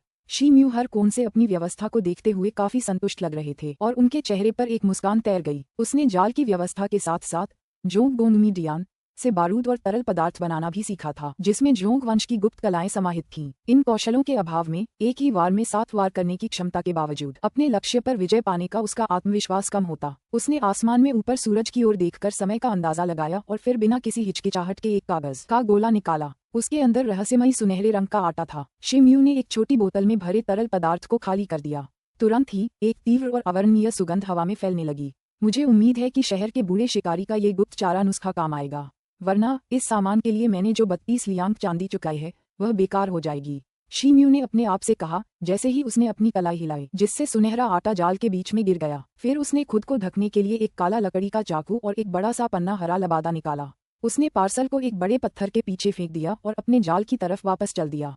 फिर उसने अपना शरीर जमीन पर टिकाया और जाल के पास सीधा लेट गया, जितना हो सके उतना स्थिर हो गया। दूर से देखने पर वह जमीन जहां जाल बिछाया गया था पूरी तरह से समतल थी और वहां कुछ भी अजीब नहीं दिख रहा था। शीम्यू जमीन पर लेटे हुए अपनी सांस रोके हुए था और उसके नथुनों से निकलती गर्म हवा इतनी पतली थी कि दिखाई नहीं दे रही थी। उसने मुश्किल से अपनी पलकें झपकाईं और बांस की लकड़ी को गौर से देखा। उसे मिली जानकारी एक बार फिर उसके दिमाग में कौंध गई। गोल्डन हैमस्टर, जिसे दवा शिकारी हैमस्टर भी कहा जाता है, एक अनोखा जानवर था जो केवल क्वांगझोउ में ही पाया जाता था। यह आम चितकबरे पहाड़ी चूहे का एक प्रकार था जो जन्म लेते ही अपने भाई बहनों को काटकर मार डालता था। अपने तीसरे महीने में इसकी पीठ पर सुनहरे बाल दिखाई देने लगते थे। इसके बाद ये कुछ जड़ी बूटियां ढूंढने और लेने की क्षमता हासिल कर लेता था जो ऊंचे स्तर तक पहुंचने के लिए जरूरी थी। 1 साल बाद सुनहरा हैमस्टर अपनी परिपक्वता की आयु तक पहुंच जाता और उसकी प्रतिभा जागृत हो जाती। इससे वह बिना किसी कठिनाई के दुर्लभ जड़ी बूटियां ढूंढने में सक्षम हो जाता। इसलिए यह माना जाता था कि एक पालतू सुनहरे हैमस्टर का होना जड़ी बूटियों के जन्मजात स्वामी के साथ रहने के बराबर है जो दुर्लभ औषधियां खोज सकता है। हालांकि इसकी कीमत बहुत ज्यादा थी, फिर भी यह हैमस्टर बाजार में शायद ही मिलता। ऐसा इसलिए था क्योंकि बहुत कम लोग अपने औषधि खोजी स्वामी को बेचने को तैयार होते, भले ही उनके पास कोई स्वामी होता। शीम्यू को एक जंगली लोमड़ी का पीछा करते हुए बांस के जंगल के किनारे तक पहुंचते हुए संयोग से एक मिल गया था। क्वांगझोउ के इन बेहद मशहूर जानवरों में से एक को पाकर वह बेहद खुश हुआ। हालांकि उस समय वे बहुत सतर्क थे और तत्काल कार्रवाई नहीं कर सके। हालांकि सुनहरा हैमस्टर पवित्र जानवरों की श्रेणी में नहीं आता था, फिर भी वह कई लोगों को धोखा देने में सक्षम था। वह बिजली की गति से दौड़कर अपनी परछाई को छिपाते हुए हवा में गायब हो जाता था। अपनी स्वाभाविक सतर्कता के कारण अगर वह पहली कोशिश में पकड़ा न गया होता तो उसे दोबारा पकड़ना लगभग नामुमकिन होता। इस अवधि के दौरान जब भी शीम्यू अभ्यास करने के लिए पहाड़ी की चोटी पर आते थे तो वे इस सुनहरे हैमस्टर की दिनचर्या का निरीक्षण करने के लिए अपने रास्ते से हट जाते थे। अब तक उसकी प्रगति इस मुकाम पर पहुंच चुकी थी कि वह अपनी 13 series of gale force knife कला का इस्तेमाल करके एक ही बार में 7 वार कर सकता था। इसके अलावा उसने जोंगगोंगमिडियान से जाल और चारा बनाने की विधि भी सीख ली थी। इसलिए उसने आखिरकार आज अपनी योजना को अमल में लाने का मन बना लिया था। जिस समय शीम्यू सुनहरे हैमस्टर के शिकार के लिए जाल बिछा रहा था, उसी समय फैंग सिटी के जिनगैंग मार्शल आर्ट क्लब के हॉल में कुछ और ही हो रहा था। एक रेतीले बालों वाला बुजुर्ग गुस्से से वांग तियान हाओ को डांट रहा था जो उसके सामने खड़ा था। इस बार तुम क्या चाल चल रहे हो? मैंने तुमसे जिन परिवार से शादी करने के लिए एक लड़की ढूंढने को कहा था, न कि जिन परिवार के नौजवानों से मारपीट और झगड़ा करने को। अंकल जू, आप मुझे उन्हें हराने के लिए कैसे दोषी ठहरा सकते हैं? उन लोगों ने मुझे खुद ही अपनी कलाएं सिखाने के लिए कहा था। बस मैं खुद पर थोड़ा नियंत्रण खो बैठा था। लेकिन जहाँ तक उनके कौशल का सवाल है, शी यू हुआन के अलावा कोई भी जिन मेरे पहले वार का सामना नहीं कर सकता।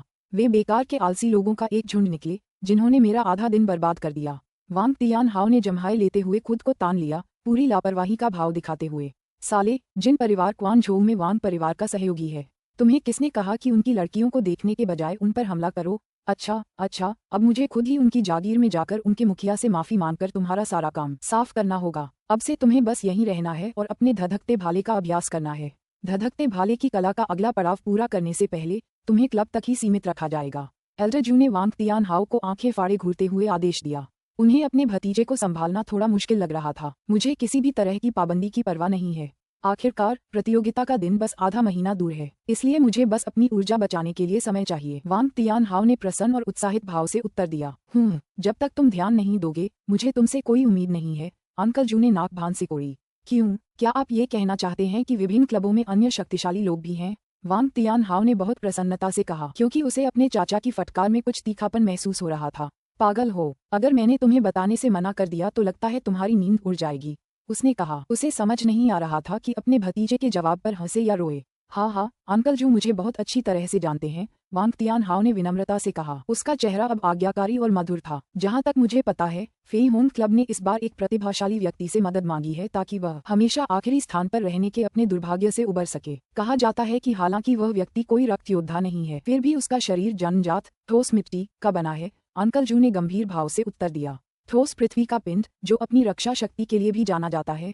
क्या यह वही पौराणिक पिंड हो सकता है जो शारीरिक क्षति से प्रतिरक्षित है?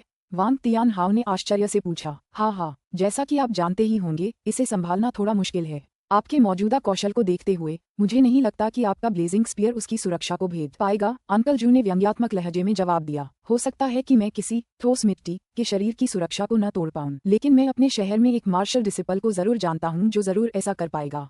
अगर वह इस प्रतियोगिता में हिस्सा ले तो यह मुकाबला देखना वाकई फायदेमंद होगा। वांग तियानहाओ ने कुछ देर सोचने के बाद जोर से हंसते हुए कहा। ओह, क्या तुम्हारा मतलब उन भयंकर मुठियों से है जिनका तुमने उस दिन जिक्र किया था?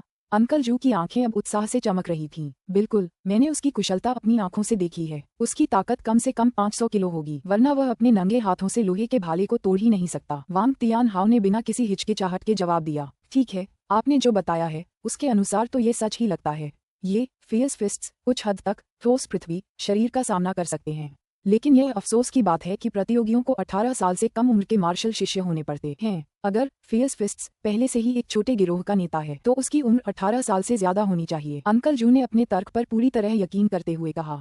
ये सच है, लेकिन अगर वह मेरी उम्र का निकला तो मैं पूरी ताकत से उससे लड़ूंगा, चाहे वह शहर के सबसे बड़े मार्शल डिसिपल का खिताब ही क्यों न हो। वांग तियानहाओ ने गर्व से सिर हिलाते हुए कहा। चाचा जू जब इस महत्वाकांक्षी घोषणा को सुन रहे थे तो उनके मुंह से शब्द नहीं निकल रहे थे। उसे अपने भतीजे पर हर पहलू में गर्व था, सिवाय उसके अहंकार के, क्योंकि वांग तियानहाओ हमेशा दिखावा करता रहता था। वाह, 7 काली चाकूनुमा परछाइयां लुढ़क कर गायब हो गईं। हल्के पीले रंग की कई अदृश्य परछाइयों को तोड़ने के बाद चाकू अंततः परछाइयों में अपने मालिक के पास वापस आ गया। चरमराहट। मुट्ठी के आकार का एक छोटा सा सुनहरा जानवर हवा से चीखता हुआ नीचे इंतजार कर रहे विशाल गड्ढे में गिरा। जाल आधा खुल चुका था। शी म्यू इतना खुश हुआ कि उसने देखा कि उसका अचानक किया गया हमला निशाने पर लग गया है कि वह अपना लकड़ी का चाकू भी नहीं पकड़ पाया। उसने चाकू हवा में उछाला और एक हाथ से उसे पकड़ लिया। फिर उसने गड्ढे की सतह को ढकने के लिए एक बड़ा सा रेशमी जाल बिछा दिया। पेंग। जैसे ही छोटे सुनहरे जानवर ने गड्ढे से बाहर निकलने की कोशिश की, वह रेशम के जाल से टकरा गया और उसे पुनः नीचे गिरने के लिए मजबूर होना पड़ा। लगभग 10 कोशिशों के बाद सुनहरे जानवर की छलांग शक्तिहीन हो गई और जल्द ही गड्ढे से कोई आवाज सुनाई नहीं देने लगी। इसके बाद शी म्यू सावधानी से गड्ढे के पास पहुंचे और उसके अंदर एक नजर डाली। छोटा सुनहरा जानवर अब कमजोर हो गया था और अब वह अपना शरीर हिलाने में सक्षम नहीं था, क्योंकि वह नीचे के रंगीन तरल पदार्थों से चिपका हुआ था। ये दृश्य देखकर शी म्यू का मन शांत हुआ और वह पास ही पड़े एक बड़े से पत्थर की ओर मुड़ा। उसने अपने बैग में लोहे के तार का एक पिंजरा ढूंढा और उत्साह में उसे लेकर गड्ढे की ओर दौड़ पड़ा। हालांकि पीछे मुड़कर जो कुछ उसने देखा उसे देखकर उसके चेहरे पर पीलापन आ गया। नीले वस्त्र पहने एक आदमी कंधे पर तलवार लिए गड्ढे के पास खड़ा था, जिसके बारे में किसी को पता भी नहीं था। वह छोटा सुनहरा जानवर पहले से ही उसके हाथ में था और जोर जोर से छटपटा रहा था। वह आदमी अपना सिर आगे पीछे हिला रहा था, उसे हर तरफ से देख रहा था। वह छोटा सा जानवर शायद वही सुनहरा हैमस्टर था जिसे पहले गड्ढे की तलहटी में बेहोश करके चिपका दिया गया था। वरिष्ठ योद्धा, मुझे विश्वास है कि वह सुनहरा हैमस्टर मेरा है। शी म्यू ने गहरी सांस लेकर अपनी चिंता को नियंत्रित करते हुए विनम्रता से कहा। नीले वस्त्रधारी व्यक्ति के हाथ में सुनहरे हैमस्टर को देखकर शी म्यू का दिल उछलकर गले तक आ गया। अच्छा, जवान लड़के, क्या तुम सोचते हो कि मैं एक चोर हूँ जो तुम्हारा शिकार पकड़ लेगा? नीले वस्त्र पहने आदमी ने ठंडी आवाज में कहा और अपना शरीर घुमाया। शी म्यू समझ गया कि नीले वस्त्र पहने वह आदमी एक ताओवादी पुजारी था, शायद 30 साल का। उसकी भौहें कनपट्टियों तक फैली हुई थीं और उसकी आंखें चाकू जैसी तेज थीं। उसकी आंखों में एक भयंकर चेहरा था जो जानलेवा और क्रूर लग रहा था। एक नज़र ही काफी है ये बताने के लिए कि ये सीनियर एक बेहतरीन योद्धा है, लेकिन मैंने अपनी पूरी कोशिश से इस सुनहरे हैमस्टर को पकड़ा है, शी म्यू ने सोचा। और नीले वस्त्रधारी उस आदमी को समझाने की हिम्मत नहीं जुटा पा रहा था। तभी उसे अचानक अपने चेहरे पर एक अजीब सी ठंडक महसूस हुई। देखते ही देखते वो मानो बर्फ में जम गया और उसका पूरा शरीर ठंडा और सुन्न हो गया। रहस्यमयी नीले वस्त्रधारी व्यक्ति ने कुछ ही समय में हिंसक विश्वासघात का सहारा ले लिया। कुख्यात कोल्ड स्वॉर्ड अपने खजाने के लिए एक मामूली मार्शल शिष्य को मारने का इरादा रखता है। मुझे आश्चर्य है कि अगर मैं इसे सार्वजनिक कर दूं तो क्या कोई मेरी कहानी पर विश्वास करेगा। शी म्यू ने एक स्वर्गीय मधुर आवाज सुनी जब वह शांति में जम गया, लगभग बेहोश हो जाना। अध्याय 17 तियान यिन की राक्षसी चुड़ैल। बांस के जंगल से सरसराहट की आवाज आई और एक जवान लड़की बाहर निकली। सफेद पोशाक में वह परी जैसी लग रही थी और ज्यादा से ज्यादा 16 साल की रही होगी। उसका शरीर सुडौल और पतला था और उसके स्तन ब्लाउज से उभरे हुए थे। उसके शांत पैर बर्फ की तरह सफेद थे और उसके काले बाल उसकी कमर तक लहरा रहे थे। वह अपनी बड़ी बड़ी चमकदार आंखें झपका रही थी जिनसे सुंदर प्रकाश की किरणें निकल रही थीं। उसके शरीर से निकलने वाली मोहक कामुक सुगंध का कोई भी पुरुष विरोध नहीं कर पाता। नंगे पांव अप्सरा जैसी लड़की को देखकर ताओवादी पुजारी जोर से चिल्लाया, मानो उसने कोई भयानक सांप या बिच्छू देख लिया हो। राक्षसी चुड़ैल, मुझे नहीं लगा था कि तुम अब भी मेरा पीछा कर रही हो। क्या तुम्हें सच में यकीन है कि तुम अपनी जादू टोने से मेरी ठंडी तलवार को हरा सकती हो? उसने पूछा और पलक झपकते ही उसने अपना एक हाथ अपनी पीठ पर फेरा और अपनी लंबी तलवार का हत्था पकड़ लिया। कोल्ड स्वॉर्ड, तुम्हें साफ पता होना चाहिए कि मैं तुम्हारे पीछे क्यों आ रही हूँ। बेचारी प्यारी बहन लैम यून तुम पर इतनी मोहित हो गई थी। जब वह जमीन के नीचे पड़ी है और चैन से सो नहीं पा रही है तो तुम इतने बेफिक्र कैसे हो सकते हो? उस खूबसूरत लड़की ने अपनी साफ और चमकती आंखें झपकाते हुए कहा, मानो वे स्वर्ग की धाराएं हों। वह धीरे धीरे और स्थिरता से अधेड़ उम्र के ताओवादी पुजारी की ओर बढ़ी। अरे चुड़ैल, मैं तुझे 100 बार कह चुका हूँ, यून एर की मौत का मुझसे कोई लेना देना नहीं है। उसकी मौत इसलिए हुई क्योंकि हमारी मुलाकात की जगह लीक हो गई थी। अधेड़ उम्र के ताओवादी ने गुस्से से अपना चेहरा टेढ़ा करते हुए कहा। उसने लड़की पर दहाड़ते हुए अपनी तलवार निकाली जिससे नीली रोशनी परावर्तित होने लगी। मुझे परवाह नहीं कि तुम ईमानदार हो या नहीं। तुमने यून एर के साथ जीने मरने का वादा किया था, इसलिए मैं बस तुम्हारी कसम पूरी करने में तुम्हारी मदद करने आई हूँ। तुम्हें मुझे शुक्रिया अदा करने की जरूरत नहीं है, नंगे पांव लड़की ने हल्की मुस्कान के साथ कहा। उसने अपनी आस्तीनें ऊपर उठाकर एक छोटा रूलर दिखाया जो बिल्कुल ज़ैड जैसा सफेद था। ये रूलर 15 सेंटीमीटर से अधिक लंबा और 6 सेंटीमीटर से अधिक चौड़ा नहीं था, लेकिन इसकी सतह के चारों ओर सफेद धुंध की परतें जमी हुई थीं, जिससे यह अत्यंत रहस्यमय लग रहा था। वह पौराणिक हिमशासक, क्या वह तुम्हारे तियान यिन संप्रदाय का परम अस्त्र नहीं है? एक मृत स्त्री के लिए इतना पवित्र अस्त्र चुराने वाले तुम पागल हो। क्या तुम्हें अपने संप्रदाय के वरिष्ठों का डर नहीं है? एक बार उन्हें पता चल गया तो वे तुम्हें युद्ध कला का अभ्यास करने के अयोग्य बना देंगे। ताओवादी पुजारी अपनी कमजोर धमकी को हकलाते हुए किसी तरह बोल पाया। उसने एक जबरदस्त लड़ाई लड़ने की तैयारी की थी, लेकिन शासक को देखते ही उसके चेहरे पर उदासी छा गई। खैर, ये तुम्हारा काम नहीं है। चलो अब और समय बर्बाद नहीं करते, अब मैं तुम्हें यून एर से मिलने भेजती हूँ। नंगे पांव लड़की ने अपना रूलर थोड़ा हिलाते हुए उसे एक हल्की सी मुस्कान दी। अचानक उनके आसपास की हवा अदृश्य रूप से हिल गई और सफेद कोहरा हवा में फैल गया। कोहरा तेजी से सफेद फूलों में बदल गया। फूल कटोरे जितने बड़े लग रहे थे। मुझे मारना चाहते हो? सपने देखना बंद करो। विज, एक झटके में ताओवादी पुजारी ने अप्रत्याशित रूप से उस छोटे जानवर को लड़की की ओर फेंक दिया। उसने जमीन पर जोर से पैर पटका और पीछे की ओर हवा में उछल गया। फिर वह एक विशाल पक्षी की तरह अंधेरे जंगल में गायब हो गया। चुड़ैल, मैं पौराणिक हिमशासक की तुम्हारी चोरी को सार्वजनिक कर दूंगा। देखते हैं तुम्हारा संप्रदाय तुम्हारा क्या करता है। जंगल से एक घिनौनी शपथ आई। शपथ के आखिरी कुछ शब्द धीरे धीरे सुनाई दिए जब पुजारी जंगल में गहरे भाग गया। ये स्पष्ट था कि वह बहुत दूर जा चुका था। कितना बेवकूफ आदमी है। एक बनावटी बात ने तुझे डरा कर रख दिया, पर मेरी आत्मा शिकार धूप ने अब तुझे जकड़ लिया है। तू इसकी शक्ति की सीमा से कभी नहीं बच पाएगा। ओह, इस सुनहरे हमस्टर ने अपनी पवित्र आंखें खोल दी हैं।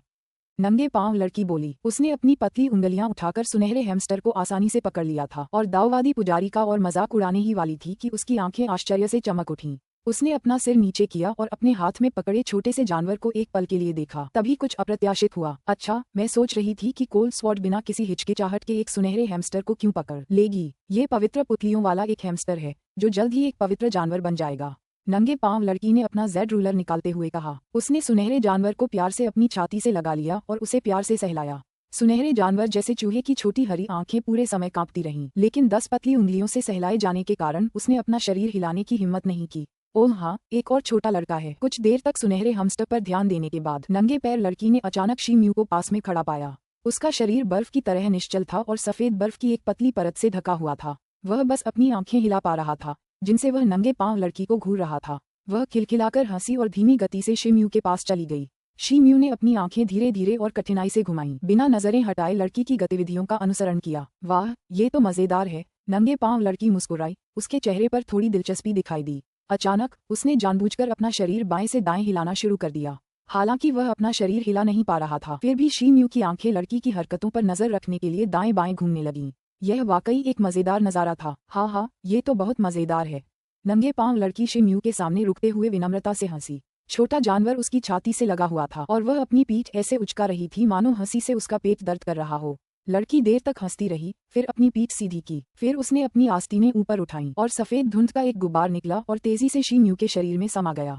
तभी कुछ आश्चर्यजनक घटना घटी। शी म्यू के शरीर पर जमी बर्फ की परत तीव्र गति से पिघलने लगी। ये प्रक्रिया नंगी आंखों से स्पष्ट रूप से देखी जा सकती थी। एक जोरदार धमाके के साथ शी म्यू कीचड़ में गिर पड़ा।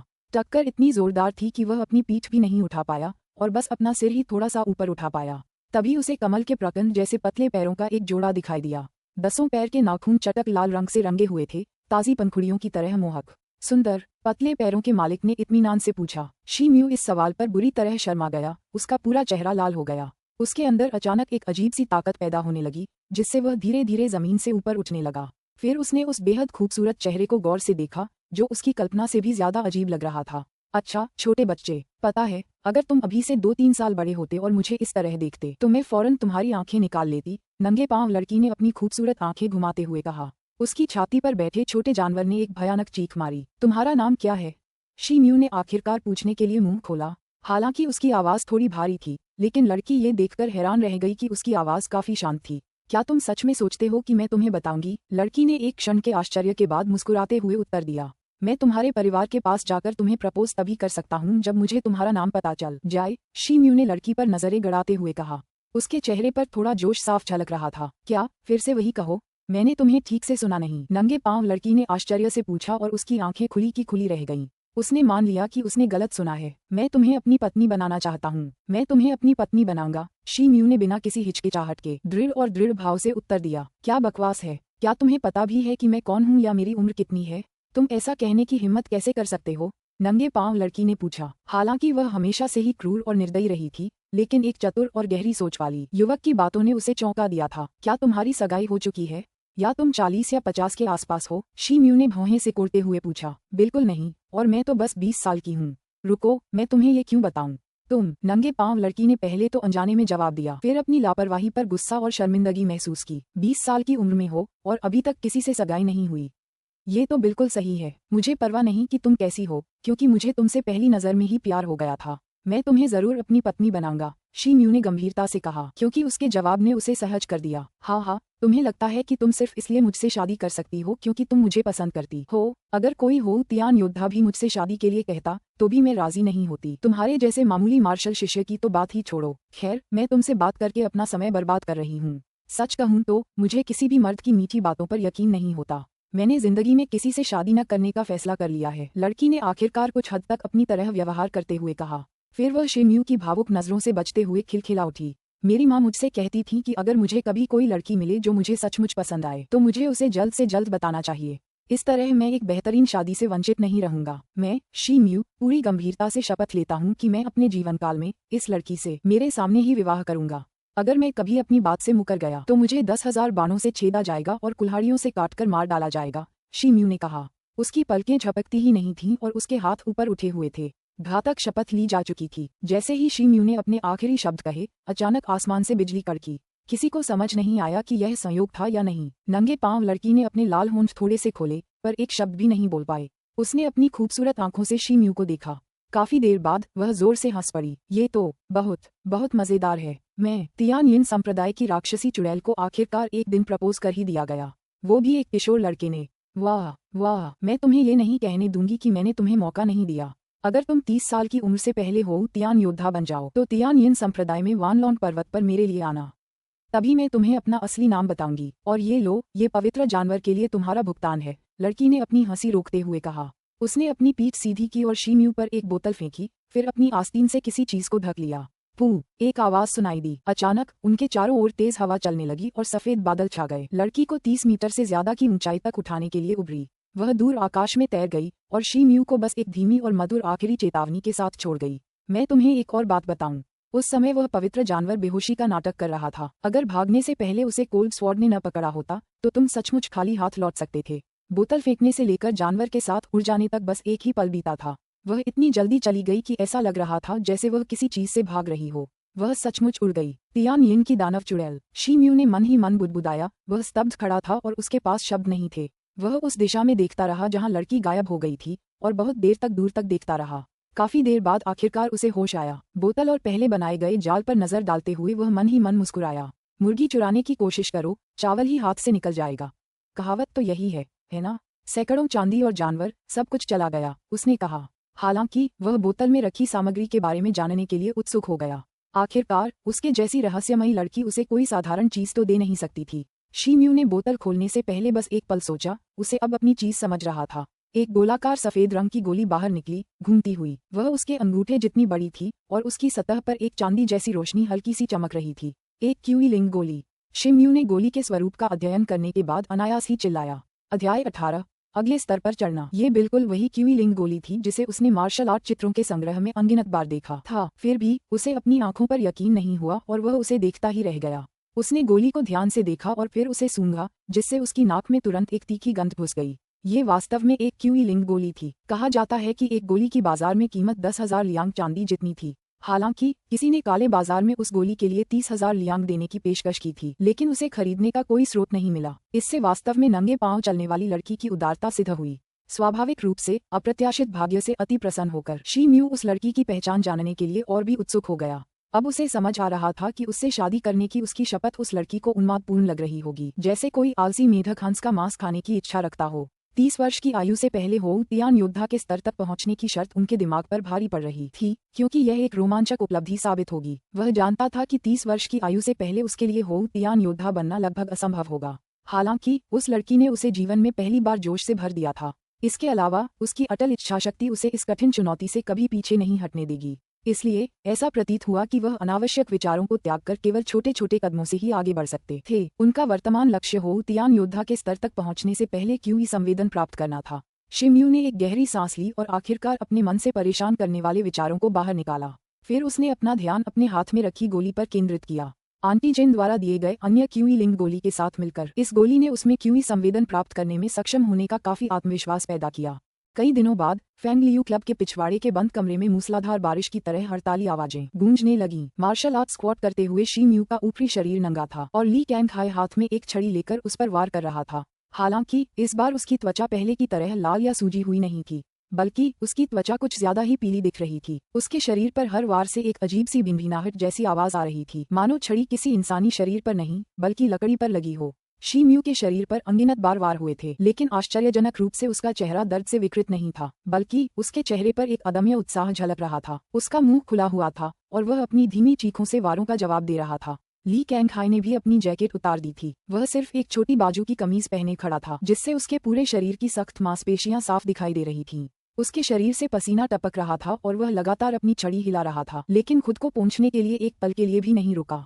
उसकी आंखें उत्तेजना से भरी हुई शीम्यू पर टिकी थीं। धमाका! जब शीम्यू की छाती पर एक विशेष एक्यूपंक्चर बिंदु पर प्रहार हुआ तो एक जोरदार आवाज सुनाई दी। शीम्यू का चेहरा लाल हो गया, मानो उस प्रहार से उसमें जबरदस्त ऊर्जा भर गई हो। अगले ही पल सब कुछ सामान्य हो गया, लेकिन उसका चेहरा जल्द ही फिर से लाल हो गया। ये प्रक्रिया लगभग 10 बार और दोहराई गई, जिसके बाद शीम्यू के शरीर से पटाखों जैसी तीखी आवाजें निकलने लगीं। इसके साथ ही उसके शरीर की ऊपरी सतह की मांसपेशियां चूहों की तरह फूलने और हिलने लगीं।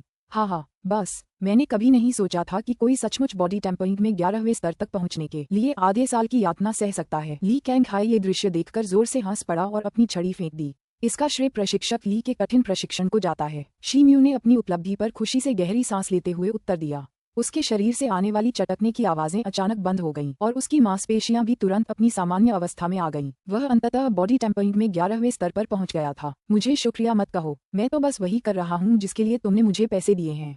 लेकिन ये तुम्हारे लिए इसलिए कारगर रहा क्योंकि तुम एक हटे कट्टे इंसान हो। दूसरे लोग इस सजा को कभी नहीं झेल पाएंगे। ली कैंगहाई ने शी म्यू की चापलूसी को अनसुना कर दिया। खैर, मैं आपके दयालु निर्देशों के लिए फिर भी आभारी हूँ। आपने मुझे 11वें चरण तक पहुँचने में मदद की है, शी म्यू ने मुस्कुराते हुए उत्तर दिया। उसने अपने अंदर बदलाव महसूस करने के लिए अपने हाथ पैर हिलाने की कोशिश की। ठीक है, अगर आप वास्तव में मुझे धन्यवाद देना चाहते हैं तो कुछ दिनों में होने वाली चैंपियनशिप जीतें, ली कैंगहाई ने स्पष्ट स्वर में कहा।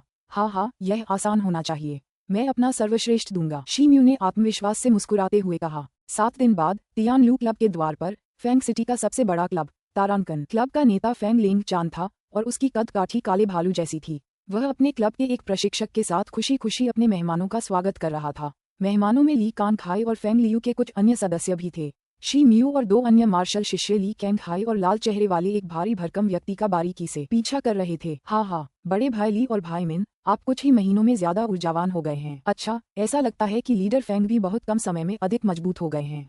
हाँ, भाई ली, मुझे लगता है आपका मतलब है कि मेरा वजन बहुत बढ़ गया है। मेरी हिम्मत कैसे हुई? भाई फैंग हमारे 4 क्लबों के असली नेता हैं। मेरे जैसे बाकी 3 नेता तो नामात्र के हैं और आम मौकों पर कम ही नजर आते हैं। ठीक है, क्या फेई होंग क्लब का वो लोमड़ी तियान और जिन गैंग क्लब का वो बूढ़ा वांग अभी तक आ गया है? हाँ, भाई तियान ये सुनेंगे तो उनकी तो शामत ही आ जाएगी। हाँ, दोनों तो आ ही गए हैं और प्रतियोगिता स्थल पर इंतजार कर रहे हैं। ये हैं आपके 3 उम्मीदवार। लेंग फैंग चान मैत्रेय बुद्ध की तरह हंसा। फिर उसकी नजर शी म्यू और 2 अन्य मार्शल डिसिपल्स पर पड़ी, जिन्हें उसने पहले भी अपने क्लब में काफी अच्छा प्रदर्शन करते देखा था। वे चाहे कितने भी कुशल क्यों न हों, वे भतीजे फैंग का मुकाबला कभी नहीं कर सकते। मेरा अनुमान है कि इस बार या तो हम या फेई होंग प्रतियोगिता में सबसे आखिरी स्थान पर आएंगे, ली कैंगहाई ने मंद मंद मुस्कुराते हुए कहा। लाल चेहरे वाला वह बड़ा आदमी जवाब में केवल थोड़ा सा मुस्कुराया। ऐसा लग रहा था कि वह कम बोलता है। भाई ली, मुझे डर है कि आप पूरी तरह गलतफहमी में हैं। फेई होंग के लिए आखिरी स्थान पर आना मुश्किल होगा, भले ही वे ऐसा करना चाहें। लेंग फैंग चान ने कड़वी मुस्कान के साथ कहा। तुम्हारा क्या मतलब है? ली कैंगहाई सचमुच हैरान था और लाल चेहरे वाला आदमी भी। भाई ली, भविष्य में आपको और जानकारी प्राप्त करने के बेहतर तरीके मिल जाएंगे। क्या आपने फेई होंग क्लब में आए नए सदस्य के बारे में नहीं सुना? उसका शरीर ठोस पृथ्वी जैसा है, फैंग लेंग चान ने कहा। उसका चेहरा गंभीर हो गया। ठोस पृथ्वी का शरीर? लियू फैंग क्लब का लाल चेहरे वाला आदमी आश्चर्य से पूछने के लिए अपना मुंह खोलने से खुद को नहीं रोक सका। लगता है फेई होंग क्लब इस बार एक जबरदस्त मुकाबले के लिए तैयार है और पूरी संभावना है कि वे टूर्नामेंट जीत जाएंगे। इससे हमारे लिए चीजें मुश्किल हो जाएंगी, ली कैंगहाई ने मन ही मन सोचा और मन ही मन अनुमान लगाया कि शी म्यू की पत्थर तोड़ने वाली मुट्ठी ठोस पृथ्वी के शरीर को हरा देगी। इस बीच शी म्यू तियान लू क्लब के गेट पर खड़े 2 अन्य मार्शल शिष्यों को उत्सुकता से देख रहे थे। गेट उनके क्लब वाले गेट से कहीं ज्यादा भव्य था। वह सुनहरे कीलों से जड़ा हुआ था और उसके दोनों ओर एक विशाल पत्थर का शेर खड़ा था। लेंग फैंग चान ने थोड़ी बातचीत के बाद उन्हें अंदर बुलाया और शी म्यू भी उनके पीछे गेट से अंदर चले गए। गेट से अंदर घुसते ही एक विशाल अभ्यास मैदान दिखाई दिया। मार्शल आर्ट प्रतियोगिता के लिए मैदान के बीचों बीच मोटे गोल लट्ठों से बना एक पूर्व निर्धारित घेरा बनाया गया था। इसकी ऊंचाई 1/3 मीटर से ज्यादा और लंबाई चौड़ाई 3 मीटर थी। पूरा अभ्यास मैदान खाली था, सिवाय उस जगह के जहां लगभग 10 मार्शल डिसिपल्स रिंग के पास 3 समूहों में खड़े थे। जाहिर था कि वे बाकी 3 क्लबों से थे। तुम तीनों को वहां जाकर इंतजार करना होगा। प्रशिक्षक तियान और मैं थोड़ी देर में तुम्हारे पास आएंगे, ली कैंगहाई ने संक्षेप में कहा और फिर फैंग लेंग चान के पीछे पीछे अभ्यास मैदान के पीछे विंग रूम में उस लाल चेहरे वाले आदमी के साथ चला गया। शी म्यू, सुन जून, चलो उनके हुनर पर एक नजर डालते हैं, ली कैंगहाई के जाते ही तीनों युवकों में सबसे बड़े ने सुझाव दिया। वह मुस्कुराया और कोई भी देख सकता था कि उसका शरीर काफी हृष्ट-पुष्ट था। हम टूर्नामेंट के लिए पहले ही पहुंच चुके हैं, अभी उनकी खूबियों को जानने का कोई फायदा नहीं होगा। इस बार भाई ली और मैं टूर्नामेंट से काफी पहले ही मार्शल डिसिप्लिन स्तर के कई कौशलों में इंटरमीडिएट स्तर तक पहुंच चुके हैं, इसलिए हमारा यहाँ उम्मीदवार के रूप में होना स्वाभाविक है।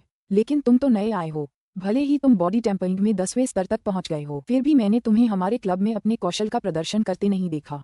तो मैं कैसे यकीन कर सकता हूँ कि तुम टूर्नामेंट में अच्छा प्रदर्शन करोगे? मुझे हैरानी है कि प्रशिक्षक ली को तुम्हें शामिल करके संख्या क्यों पूरी करनी पड़ी, तीनों युवकों में से दुबले पतले आदमी ने कहा। जाहिर है उसके मन में कोई शिकायत थी जो उसने अब शी म्यू के सामने व्यक्त की। हाँ, मैं खुद इसमें हिस्सा नहीं लेना चाहता था, लेकिन जब प्रशिक्षक ली ने मुझे मना किया तो मैं मना नहीं कर सका, शी म्यू ने सहजता से उत्तर दिया। उसके हाव भाव में थोड़ी सुस्ती थी। उसे इस फटकार पर जरा भी गुस्सा नहीं आया। आप सन जून, क्या तुम दूसरे क्लबों के लड़कों के सामने खुद को बेवकूफ बनाना चाहते हो? ली नाम के उस युवक ने बीच में ही टोक दिया। वह कुछ नाराज सा लग रहा था और उसने उस दुबले पतले लड़के को और कुछ कहने से सख्ती से रोका। ऐसा लग रहा था कि युवा ली का सन जून पर अधिकार था, जिसने शी म्यू पर हमला रोक दिया। फिर तीनों रिंग की ओर चले गए और पास खड़े अन्य लोगों को ऊपर से नीचे तक देखते रहे। वहां खड़े उम्मीदवारों के समूहों पर नजर डालने के बाद शी म्यू ने कुछ चेहरे पहचान लिए। ये चेहरे उन्हीं लोगों के थे जिनसे उसने भयंकर मुक्कों की भूमिका निभाते हुए मुकाबला किया था। हालांकि केवल 2 युवकों ने उसका ध्यान खींचा। उनमें से एक लंबा चौड़ा युवक था जिसके चारों ओर कई तियानलू युवक खड़े थे। दूसरा युवक सफेद कपड़े पहने हुए था और जमीन पर पालथी मारकर बैठा था, एक गहरे काले भाले को रगड़ रहा था। Fang Jun, Wang Tianhao. Shi Mu को बस एक नजर देखकर ही पता चल गया कि वे कौन थे।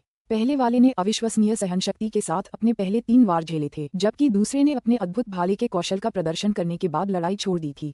दोनों ने उस पर गहरी छाप छोड़ी थी, लेकिन उस समय उसके असली रूप के कारण कोई भी उसे पहचान नहीं पाया। जब तीनों युवक उनके पास से गुजरे तो उन्होंने बस एक सरसरी नजर से उस पर नजर डाली।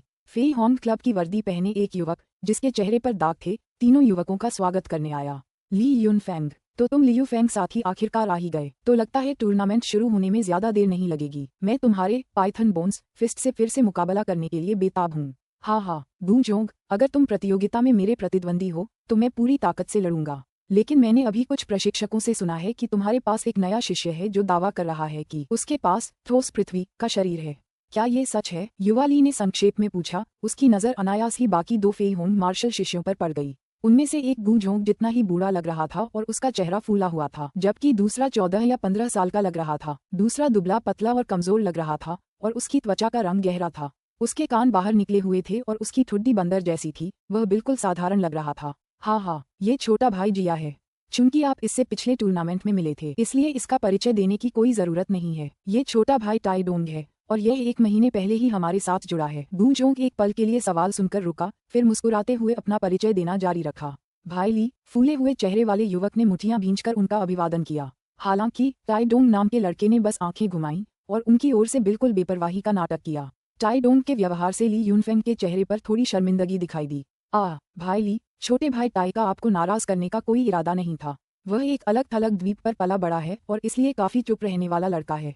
खैर, अब आपको अपने पीछे खड़े दोनों छोटे भाइयों से मिलवाना चाहिए। गू जोंग ने झुंझलाहट से मुस्कुराते हुए बात को शांत करने की कोशिश की। वह ली से बात कर रहा था, लेकिन उसका ध्यान शी म्यू और सुन जून पर था, जो ली के पीछे खड़े थे। अध्याय 19, ठोस पृथ्वी का पिंड। शी म्यू, मैंने ये नाम पहले भी सुना है। कहा जाता है कि यह वही है जिसने मात्र 15 साल की उम्र में बॉडी टेम्परिंग में 10वीं डिग्री हासिल कर ली थी। क्या यह उसका बड़ा भाई है? गू जोंग ने शी म्यू के वयस्क जैसे कद काठी को देखकर हैरान होकर पूछा। हालांकि 20 साल की उम्र से पहले बॉडी टेम्परिंग में मध्यवर्ती स्तर तक पहुंचने वाले बहुत कम लोग थे, फिर भी कुछ लोग 18 या 19 साल की उम्र में भी इसे हासिल करने में कामयाब रहे। हालांकि केवल 15 साल की उम्र में 10वें स्तर तक पहुंचने के लिए निस्संदेह एक प्रतिभाशाली व्यक्ति की आवश्यकता होगी। पूरे शहर में ऐसे प्रतिभाशाली लोगों को उंगलियों पर गिना जा सकता है। इसका मतलब था कि इन प्रतिभाशाली मार्शल शिष्यों के पास दूसरों की तुलना में क्यूई संवेदन प्राप्त करने की अधिक संभावना होगी, और यदि वे हो तियान योद्धा बनने में सफल रहे तो उनकी क्षमता भी अधिक होगी। ऐसा सोचते हुए गू जोंग ने तुरंत मुट्ठी बांधकर शी म्यू का अभिवादन किया। हाँ, भाई शी ने इतनी कम उम्र में 10वीं कक्षा पास कर ली है। इस प्रतियोगिता में तुम जरूर बाकियों से आगे निकल जाओगे, उसने प्रशंसा से मुस्कुराते हुए कहा। आपके दयालु शब्दों के लिए धन्यवाद। शी म्यू ने मुट्ठी बांधकर दयालुता से मुस्कुराते हुए उनका स्वागत किया। तुमने 10वां स्तर पूरा कर लिया है? सांवले रंग के टाई डोंग ने अप्रत्याशित रूप से शी म्यू से सवाल पूछा। बंदर जैसे दिखने वाले उस युवक की आवाज कर्कश और कर्कश थी, मानो अभी परिपक्व ही न हुई हो। हाँ, शी म्यू ने सहजता से उत्तर दिया। मैंने एक बार 11वें स्तर के एक मार्शल डिसिपल से मुकाबला किया था और अंत में उसे थका दिया था। वह रिंग में ही बेहोश हो गया था। वह आखिरी क्षण तक मेरे सॉलिड अर्थ के शरीर को तोड़ नहीं पाया था। अगर ऐसा है तो मैं निश्चित रूप से तुम्हारा मुकाबला नहीं कर पाऊंगा। यह अफसोस की बात है कि तब मैं तुम्हारा प्रतिद्वंद्वी नहीं हो पाऊंगा। शी म्यू ने जवाब में बस जम्हाई ली। मेरा प्रतिद्वंद्वी चाहे कोई भी हो, वह मेरे ठोस पृथ्वी रूपी शरीर के सामने जरूर सिकुड़ जाएगा। टाई डोंग ने अपनी आगामी सफलता का स्पष्ट और गर्व से दावा किया और फिर मुड़ा और चला गया। उसने एक बार भी सुन जून की तरफ नहीं देखा, जो शी म्यू के ठीक बगल में खड़ा था। क्या वह हमेशा इतना घमंडी रहता है? सन जून का चेहरा गुस्से से पीला पड़ गया और वह अनजाने में ऊंची आवाज में चिल्लाया। हाँ, ये गू जोंग हकलाते हुए बोला। हालांकि वह हमेशा से शांति स्थापित करने में माहिर था, लेकिन अब उसकी बुद्धि चरम पर थी। भाई गू, तुम्हें उस आदमी के लिए बुरी बातें कहना बंद कर देना चाहिए। सच कहूं तो हमारे फैंग होंग के सीनियर्स भी उससे कुछ नाराजगी रखते हैं। बस कुछ प्रशिक्षकों को लगता है कि वह अनमोल है, इसलिए हम कुछ नहीं कर सकते। वह भले ही अपने आप में मगन हो, लेकिन उसका ठोस धरती वाला शरीर वाकई अपने नाम का हकदार है। कम से कम भाई ली और मैं उसे कोई नुकसान नहीं पहुंचा पाएंगे। फूले हुए चेहरे वाले छोटे भाई जिया ने व्यंग्यात्मक मुस्कान के साथ समझाया। क्या ठोस पृथ्वी का शरीर सचमुच इतना भयानक है? भाई ली, अगर मेरी याददाश्त सही है तो आपकी कुशल जल छिड़काव तलवार कला कठिन बाहरी कौशल से लड़ने में सर्वश्रेष्ठ है। ली यूफेंग ने आश्चर्य से कहा, ओह, अगर आप रिंग में उस युवक से मिलेंगे तो आपको ठोस पृथ्वी के शरीर की शक्ति का अंदाजा हो जाएगा। शब्दों में इसका वर्णन नहीं किया जा सकता। बू जोंग ने कड़वी मुस्कान के साथ जवाब दिया, बातचीत जारी रखने में हिचकिचाते हुए। भले ही ठोस पृथ्वी के शरीर की रक्षा इतनी भयानक हो, मुझे विश्वास नहीं है कि वांग तियानहाओ का धधकता भाला उसे जीतने का कोई रास्ता ढूंढने में नाकाम रहेगा। सुन जून ने थोड़ी देर की खामोशी के बाद व्यंग्य किया, इसका अंदाजा लगाना काफी मुश्किल होगा। पिछले टूर्नामेंट में युवा मास्टर वांग तियानहाओ ने अपने नए सीखे हुए ब्लेजिंग स्पीयर से चारों क्लबों के सभी खिलाड़ियों को हरा दिया था। शायद ही कोई उनके हुनर का विरोध कर पाया हो। अब जब पूरा 1 साल बीत चुका है, वांग तियानहाओ के हुनर में काफी निखार आया होगा। इसके अलावा वांग तियानहाओ यहाँ सबसे आक्रामक खिलाड़ी लग रहे हैं। मैंने सुना है कि अगर कोई उनके रास्ते में आए तो वो अपने ही क्लब के सीनियर खिलाड़ियों को बेरहमी से पीट सकते हैं। बू जोंग ने जोर से सिर हिलाकर अपनी असहमति जताई। बू जोंग की बात सुनकर सुन जून, ली यूनफेंग और कुछ अन्य लोग वांग तियानहाओ की ओर देखने लगे, लेकिन शी म्यू ऐसे स्थिर खड़ा रहा मानो उसने कुछ सुना ही न हो और पास ही खड़े दुबले पतले काले लड़के को घूरता रहा। सफेद कपड़े पहने युवक जो अपना भाला रगड़ रहा था, उसे लगा जैसे किसी की नजर उस पर पड़ गई है, इसलिए उसने अचानक अपना सिर उठाकर उनकी नजरों से नजरें मिलाईं। ली यूनफेंग और बाकी लोग अचंभित रह गए जब उनकी नजरें भी उनकी ओर मुड़ गईं। वे एक एक करके नजरें फेरकर शर्मिंदा होकर मुस्कुराने लगे। सफेद कपड़े पहने उस युवक ने पत्थर से चेहरे पर एक नजर डाली और फिर अपनी नजरें शी म्यू पर गड़ा दी। वह अचानक उठकर उनकी ओर बढ़ा और उसका भाला कंधे पर पीछे की ओर फेंक दिया। वांग, युवा मास्टर वांग, क्या आप हमारे अलग होने के बाद से ठीक हैं? बू जोंग स्तब्ध समूह में से वांग तियानहाओ का अभिवादन करने वाले पहले व्यक्ति थे। तुम कौन हो? क्या हम पहले कभी मिले हैं? वांग तियानहाओ ने उस पर ठंडी नजर डालते हुए साफ पूछा। बू जोंग इस स्थिति में और ज्यादा शर्मिंदा नहीं हो सकता था। ली यूनफेंग और बाकी लोगों की हिम्मत नहीं हुई कि कुछ बोल सकें। वे वहीं खड़े रहे और युवक उन्हें देखता रहा। तुम्हारा नाम क्या है? तुम किस क्लब से हो? वांग तियानहाओ ने पत्थर जैसी ठंडी आवाज में पूछा। उसकी नजर फिर से शी म्यू पर पड़ी और उसने उसे गौर से ऊपर से नीचे तक देखा। फिर उसने अपनी पीठ से धीरे से अपना लोहे का भाला निकाला और शी म्यू की ओर तान दिया। ओह, क्या तुम्हें मुझसे कुछ काम है? शी म्यू ने भौहें चढ़ाईं और फिर युवा मास्टर वांग की ओर देखा। उसकी आंखें असामान्य रूप से शांत और स्पष्ट थीं, उनमें जरा भी घबराहट नहीं दिख रही थी। क्या मैं तुमसे पहले मिल चुका हूँ? वांग तियानहाओ ने अपनी आंखें सिकुड़ते हुए शी म्यू की ओर देखा। बिल्कुल नहीं, ये पहली बार है जब मैं माननीय युवा मास्टर से मिला हूँ, शी म्यू ने आश्वस्त होकर कहा। उनकी आंखें एक पल के लिए भी नहीं झपकीं। कभी नहीं, लेकिन तुम मुझे बहुत परिचित लग रहे हो। वांग तियानहाओ का भाला अभी भी शी म्यू की ओर तान हुआ था और उसके चेहरे पर संदेह की एक झलक दिखाई दे रही थी। युवा स्वामी वांग, क्या आप शहर में कहीं छोटे भाई शी म्यू से मिले हैं? ली यूफेंग ने आखिरकार घबराहट भरी खांसी के साथ अपना मुंह खोला, लेकिन मन ही मन उसे भी वांग तियानहाओ की तरह अजीब लगा। उसे शी म्यू की पृष्ठभूमि के बारे में कुछ जानकारी थी, लेकिन बहुत सोचने के बाद भी वह दोनों के बीच किसी रिश्ते के बारे में सोच नहीं पा रहा था। बू जोंग और सुन जून को भी कुछ पता नहीं था और वे बस सोच ही रहे थे। हाँ, ठीक है, शायद मैं गलत हूँ। तो तुम्हारा नाम शी म्यू है ना? अच्छा, मुझे उम्मीद है कि रिंग में तुम्हारे साथ अच्छी टक्कर होगी। वांग तियानहाओ कई बार सिकुड़ी हुई आंखों से शी म्यू के स्थिर चेहरे को देखने के बाद जोर से हंस पड़ा। अपना भाला वापस लेने के बाद वह खुद ही चला गया। इस घटना के बाद बू जोंग, ली यूनफेंग और अन्य साथी एक दूसरे को देखते रह गए। किसी को नहीं पता था कि शीर्ष मार्शल शिष्य के कृत्य का क्या मतलब था। भाई शी, क्या आप वांग तियानहाओ को जानते हैं? ली यूफेंग अपना प्रश्न पूछे बिना नहीं रह सके। बिल्कुल नहीं, वह कोई परिचित नहीं है, शी म्यू ने स्पष्टता से उत्तर दिया। उसका हाथ उसकी ठुड्डी को सहला रहा था। क्या परिचित नहीं से तुम्हारा क्या मतलब है? ली यूफेंग ने आश्चर्य से आंखें फाड़कर पूछा। उसे अचानक लगा कि उसके सामने खड़ा ये शी म्यू कोई रहस्यमयी व्यक्ति है। बू जोंग और बाकी लोगों को भी यही लगा। हालांकि शी म्यू की उदासीनता देखकर उन्हें पूछताछ जारी रखना अनुचित लगा। वरिष्ठ फेंग, क्या आपने देखा? वांग तियानहाओ अभी ली यूफेंग और फी होंग के पास गया और उन पर भाला तान दिया, लेकिन कुछ बातें करने के बाद वह लौट गया। वह कौन सी चाल चल रहा है? प्रतियोगिता के मेजबान होने के नाते तियानलू क्लब 3 से ज्यादा उम्मीदवारों को चुन सकता था। दरअसल उनके पास 7-8 उम्मीदवार थे। बीच में खड़ा फेंग जून उनमें सबसे मशहूर था। उसके चेहरे पर एक निशान था और उसकी आंखें भयंकर और द्वेषपूर्ण थीं। इस समय फेंग जून अपने भाइयों की बातें सुन रहा था और साथ ही अपनी आंखों में एक क्रूर चमक के साथ वांग तियानहाओ की हरकतों को देख रहा था। तियानलू क्लब के नेता के भतीजे के रूप में उसने लौह वस्त्र शरीर का क्रूर कौशल सीखा था, जो तियानलू क्लब के लिए अद्वितीय था। उसने अपने काले हाथ कौशल को भी निखारा था, जो एक उच्च स्तरीय मार्शल शिष्य कौशल था। इसलिए हालांकि पिछली बार वह काई युआन मार्शल आर्ट्स स्कूल में दाखिला लेने का मौका चूक गया था, फिर भी उसने अपने साथियों को अपनी क्षमताओं के बराबर कभी नहीं देखा था। इसके अलावा उसने कई बार प्रतियोगिता में अन्य क्लबों को हराकर चैंपियनशिप जीती थी। हालांकि पिछले साल वांग तियानहाओ से हारने के बाद उसके सारे कारनामे खोखले साबित हुए। वांग तियानहाओ ने उससे कई साल छोटा होने के बावजूद उसे बिना किसी मुश्किल के अपने भाले से हरा दिया था। उसने रिंग के अंदर उसके चेहरे पर भी रौंद दिया था। चैंपियन फेंग जून ने कभी किसी से इतनी कटुता से नफरत नहीं की थी। हार के बाद उसने महीनों तक खुद को क्लब तक ही सीमित रखा ताकि वह व्यायाम पर ध्यान केंद्रित कर सके और इस तरह अपना बदला ले सके। हालांकि उसने कुछ समय पहले एक मजबूत मार्शल डिसिपल को चुनौती दी थी और अपने आयरन क्लॉथ्जर बॉडी को बुरी तरह हराया था, लेकिन यह उसके लिए भाग्यशाली साबित हुआ। 1 महीने के आराम की वजह से उसका आयरन क्लॉथ्जर बॉडी सफलतापूर्वक उपलब्धि के स्तर तक पहुंच गया था। इसलिए उसे पूरा विश्वास था कि वह टूर्नामेंट के आखिरी दौर तक लड़ेगा और वांग तियानहाओ के चेहरे पर रौंद देगा। हालांकि जब उसने तियानलू क्लब में वांग तियानहाओ को देखा तो उसके चेहरे के जिस हिस्से पर रौंद दिया गया था वहां फिर से बुखार छा गया, जिससे उसका आत्मविश्वास थोड़ा कम हो गया। ये सोचते हुए फेंग जून ने आखिरकार व्यंग्यात्मक लहजे में कहा, क्या तुम्हें यकीन है कि इस टूर्नामेंट में सिर्फ सॉलिड अर्थ बॉडी वाला कमीना ही ध्यान देने लायक है? फेई होंग और लियू फेंग क्लब के बाकी उम्मीदवारों का क्या? वरिष्ठ फेंग, निश्चिंत रहें। हमने कई बार पूछताछ की है और दोनों क्लब मूल रूप से हमसे बहुत कमजोर थे। आपको बस सॉलिड अर्थ वाले बॉडी वाले से सावधान रहना है, जिसका जिक्र हमारे नेता ने भी किया है। लेकिन बॉडी होने के बावजूद किसी दूर दराज जगह से आए कमीने के पास उच्च स्तर के कौशल नहीं हो सकते। सीनियर के पास आयरन क्लॉथ्जर बॉडी है जो सॉलिड अर्थ वाले बॉडी से कमतर नहीं है। इसके अलावा आप बॉडी टेम्परिंग के 10वें लेवल में अपने कौशल से उस कमीने को मौत के घाट उतार देंगे। एक और तियानलू नौजवान ने जल्दी से अपनी चापलूसी करते हुए कहा, जब तक ये सच है मैं अपनी सारी ताकत वांग तियानहाओ से निपटने पर केंद्रित कर सकता हूँ। फेंग जून ने जानलेवा मुस्कान के साथ उसके चेहरे के एक तरफ हाथ फेरा। जब उन्होंने ये कहा तो उनकी नई नई पसलियों में हल्की बेचैनी महसूस हुई। तभी अभ्यास मैदान के पीछे वाले सहायक कक्ष का दरवाजा एक तरफ से खुला। हंसी के ठहाकों के बीच ली कांग हाई और चारों क्लबों के कुछ अन्य वरिष्ठ लोग बाहर निकले। वे सब दूसरों से हंसी मजाक और विनोदपूर्ण बातें कर रहे थे, मानो पुराने दोस्तों से मिलन हो रहा हो। खैर, 4 क्लबों के बीच प्रतियोगिता आधिकारिक तौर पर अब शुरू होती है। तियानलू क्लब के नेता फेंग लेंग चान ने निर्णायक रूप से घोषणा की जब उन्होंने प्रतियोगियों पर नजर डाली। अध्याय 20 चुनौती। चारों क्लबों के अभ्यासी यह सुनकर रोमांचित हो गए। वे रिंग के चारों ओर खड़े होकर सिग्नल का इंतजार करने लगे।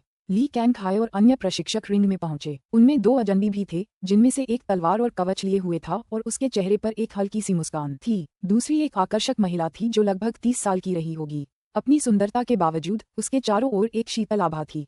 दोनों को 4 क्लबों ने मुकाबलों का निर्णायक बनने के लिए आमंत्रित किया था। पुरुष फेंग सिटी सेना का फील्ड ऑफिसर था, जबकि महिला एक हो तियान योद्धा होने के साथ साथ एक शक्तिशाली भूमिगत दल की नेता भी थी। कुछ ही देर बाद लेंग फेंग चान रिंग में खड़े होकर प्रतियोगिता के नियमों की घोषणा कर रहे थे। नियम पिछली बार जैसे ही हैं। विजेता क्लब की घोषणा 3 राउंड के बाद की जाएगी। प्रत्येक राउंड में एक क्लब का एक उम्मीदवार दूसरे क्लब को चुनौती देगा। चुनौती देने वाले क्लब को फिर चुनौती स्वीकार करने के लिए एक उम्मीदवार प्रदान करना होगा। जो उम्मीदवार पहले हार चुके हैं उन्हें अगले राउंड में जाने की अनुमति नहीं दी जाएगी, जबकि विजेता अगले राउंड में भाग ले सकेंगे। 3 राउंड के बाद जिस क्लब के पास सबसे ज्यादा उम्मीदवार बचे होंगे वह प्रतियोगिता जीत जाएगा। लेंग फेंग चान ने जैसे ही नियम समझाना खत्म किया, वह रिंग से नीचे कूद पड़ा। सैन्य अधिकारी बिना किसी हड़बड़ी के रिंग में चला गया। उसने मुठियां भींचकर भीड़ का अभिवादन किया और बिना कुछ कहे वहीं खड़ा रहा। नियम सुनते ही ली यून फेंग का मुंह थोड़ा सा हिल गया। भाई ली, क्या नियमों पर आपकी कोई राय है? शे म्यू ने ली की प्रतिक्रिया देखकर जिज्ञासा से पूछा। भाई शी, आप पहली बार इस प्रतियोगिता में भाग ले रहे हैं, इसलिए स्वाभाविक है कि आपको इस समस्या का पता न हो। प्रतियोगिता के इस 3 राउंड के ढांचे से उस क्लब को फायदा होता है जिसके उम्मीदवार सबसे मजबूत होते हैं। पिछली बार वांग तियानहाओ ने जिंगगैंग क्लब की ओर से चुनौती स्वीकार की थी। उन्होंने तीनों राउंड अकेले ही जीत लिए थे क्योंकि कोई भी दूसरा उम्मीदवार उनके हमले का विरोध नहीं कर सका था। ली यून फेंग ने बनावटी मुस्कान के साथ कहा, मैं सोच रहा था कि नियम इतने सरल क्यों लग रहे हैं। मुझे ये समझाने के लिए धन्यवाद। शी म्यू ने एक पल सोचने के बाद ली यून फेंग की ओर मुस्कुराते हुए कहा, क्योंकि उसे नियमों के पीछे का असली मतलब समझ में आने लगा था। तभी एक व्यक्ति रिंग में कूद पड़ा और ऊंची आवाज में अपनी चुनौती का ऐलान करने लगा। मैं तियानलू क्लब से वू मिंग हूँ। मैं लियू फेंग क्लब के सीनियर भाइयों की तकनीक देखना चाहता हूँ। यून फेंग, तुम जाओ और उसकी चुनौती स्वीकार करो। तुम्हारे लिए यह कोई समस्या नहीं होनी चाहिए क्योंकि तुमने पिछले साल भी इसी आदमी को हराया था। लाल चेहरे वाले उस लंबे कद के युवक ने बिना सिर घुमाए आदेश दिया। प्रशिक्षक ली, चिंता मत करो, मैं इस आदमी को हरा दूंगा। ली यून फेंग ने शी म्यू से बातचीत खत्म करते हुए अपने प्रशिक्षक को जवाब दिया। वह आत्मविश्वास से भरी मुद्रा में सीधे खड़े हो गए और अचानक अपने हाथ कमर के पीछे कर लिए। जब उन्होंने उन्हें फिर से बाहर निकाला तो वे नीले रंग के दस्ताने पहने हुए थे। जरा सा भी हिलाने पर उनमें से एक छोटी घंटी जैसी तीखी झंझनाहट वाली आवाज आ रही थी। दस्तानों की सतह पर अंगूठे के आकार के कांसे के टुकड़े रखे हुए थे। ली यूनफेंग ने रिंग में कूदते ही जोरदार दहाड़ लगाई। उसने 2 चमकते खंजर निकाले और सीधे अपने प्रतिद्वंदी पर झपटा।